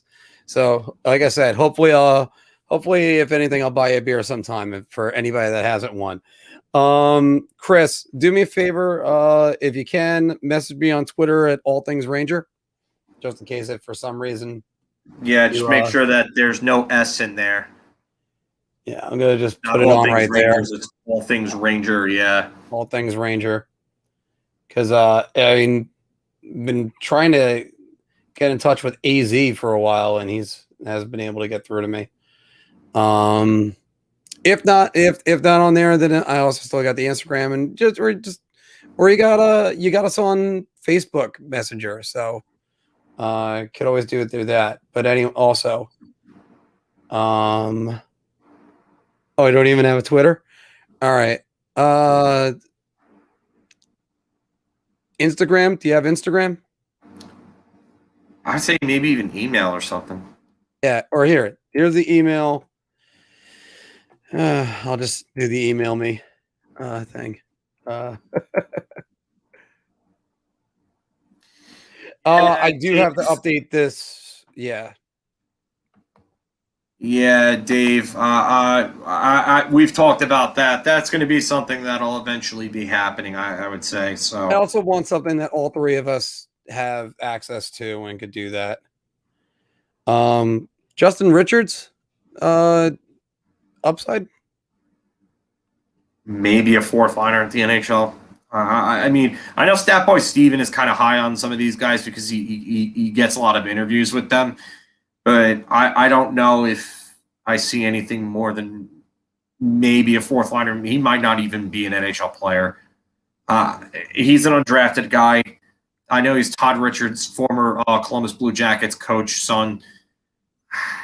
I don't see a whole lot there. I mean, he may be a good top 6 player in Hartford. So, All right. So, Chris, there's my email.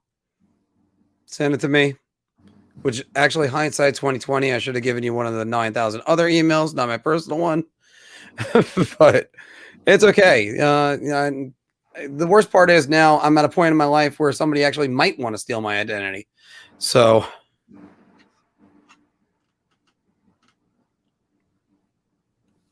yeah,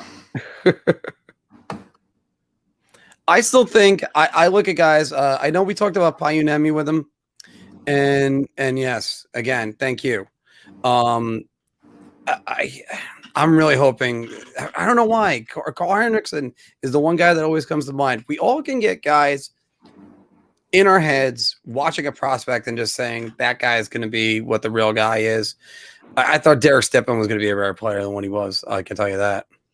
But could have been. If he ever fixed his skating and his shooting, then yeah, he would have been. But it just his skating never got any better, and his shooting never got any better.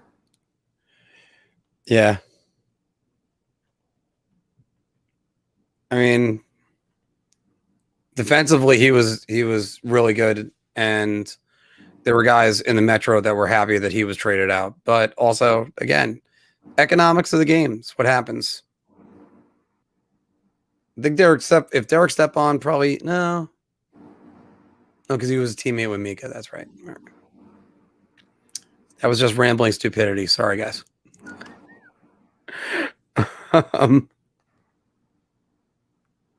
Yeah. If I recall recent history, John, the first 2 people that ever begin their careers with hat tricks was Stepan and Patrick Hornquist. Hornquist? I think it's Hornquist, right? When he was with Nashville? I don't remember that. What? Do I have the wrong Swede? It was definitely a Swede. That's why I remember. Have a good night, Rick. Rick, take care. Have a great night. Scored a hat trick in the NHL debut. I don't remember Hornquist doing that. Maybe? I don't know. I thought it was Hornquist. Fastest ever, by the way, fun fact, fastest ever hat trick in NHL history. It's not really that fun of a fact. It was Bill Mosienko. 21 seconds. 21 seconds. 21 seconds. Yeah. I scored 3 goals in a men's league game in 17. It wasn't a hat trick because I was stupid enough to score in the first period. So I'm on the wrong page right now. But yeah, we're planning on doing more shows, if not shorter shows, when the season starts. That way, you guys get up to date information from us. Mark, look. Oh, hold on.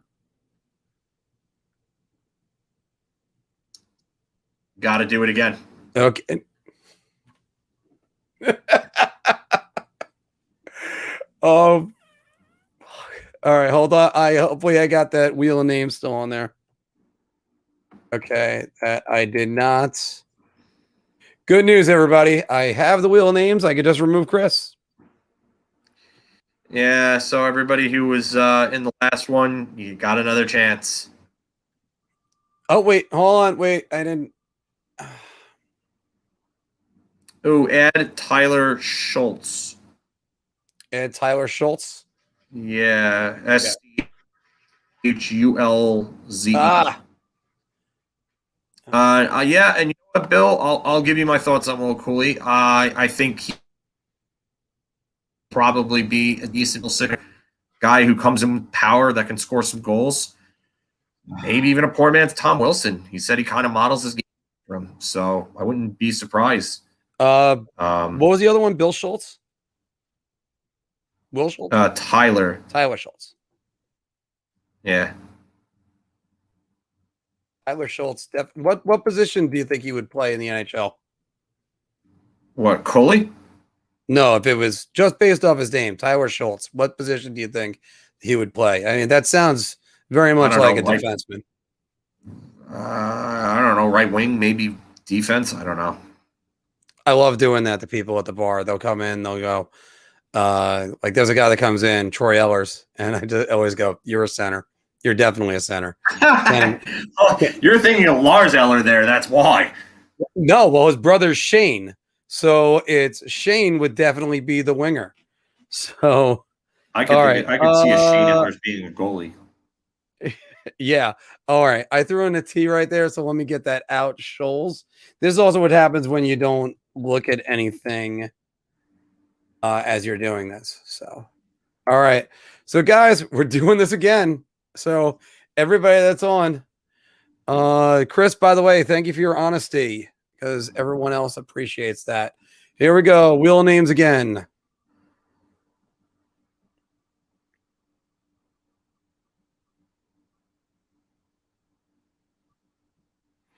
There you go, Joe. Joe got it. Wow. Wow. That's funny as hell. All right. Joe was actually just saying, "Oh, it's all rigged. I'll never get free stuff. I'm feeling triggered." Yeah, I saw that before earlier. Yeah, just missed you, Tyler. Sorry. Holden Tudix. Who was that? Marc, come on. Look at the name. Oh, it's Rich. Okay. Yeah, it's wrestling, right? No, look at the name that he's saying. Sound it out, Marc. Holden Tudix. Holden Tudix. Oh my God, I can't believe it took you that long to get that. Oh my God. Oh my God. I'm still sitting there going, "Oh, wait, what?" Oh, this is going on a blooper reel. This is absolutely going on a blooper reel. Rich just friggin' Rick rolled Marc. I mean, Rich rolled him. That's a new one. Rich rolled. You got Rich rolled. Okay, now I get it. Craven Moorhead. Easy. Sean Connery, name the drummer for the Beatles. Craven Moorhead. Who is Craven Moorhead? Apparently you are, Trebek. Buck Futter. I don't get it. I think you do, Trebek. I think you do indeed. Well, that's all the time we have for Celebrity Jeopardy. Buck Futter! Good night, folks. Oh, man. Oh, I can't believe that just got you, Marc. Yeah, totally. I've totally been had. So that's the easiest way to say that. So yeah, Joe. Okay. Your bad attitude paid off, Joe. Again, message me if you got Twitter. All Things Ranger. I have my email that's up there.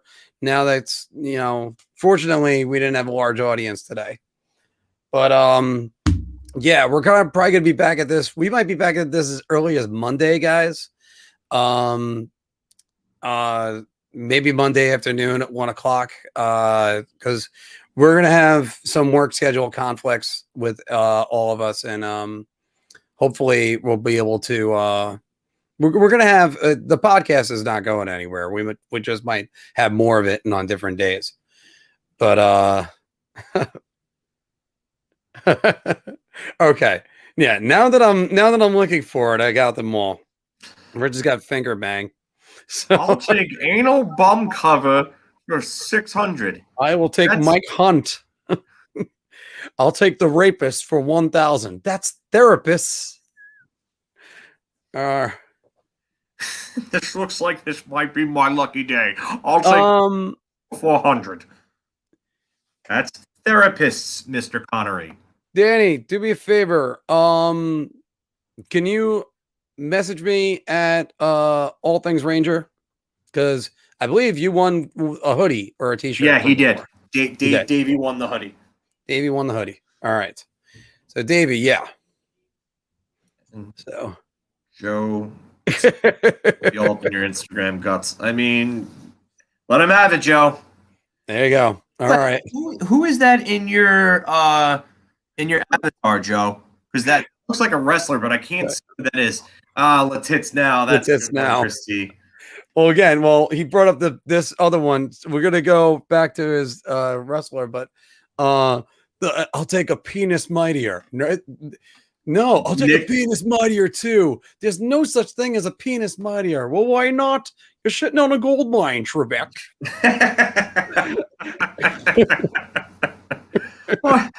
I've ordered devices like that before, wasting a pretty penny. I don't mind telling you.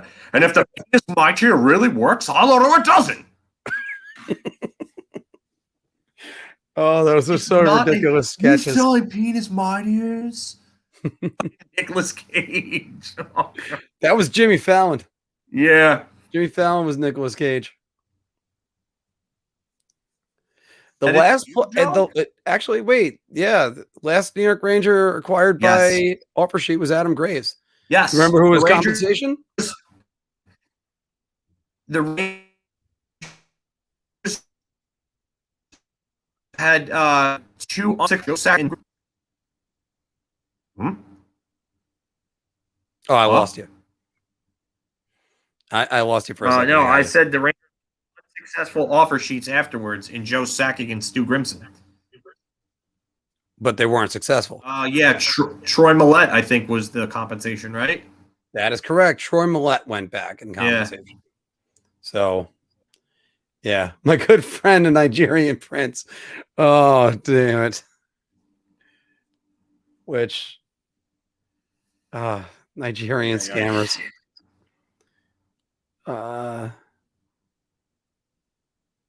All right. So, Joe, make sure you message me either Instagram or Twitter, or apparently my email, which is up there, that we're giving away. Troy Millette.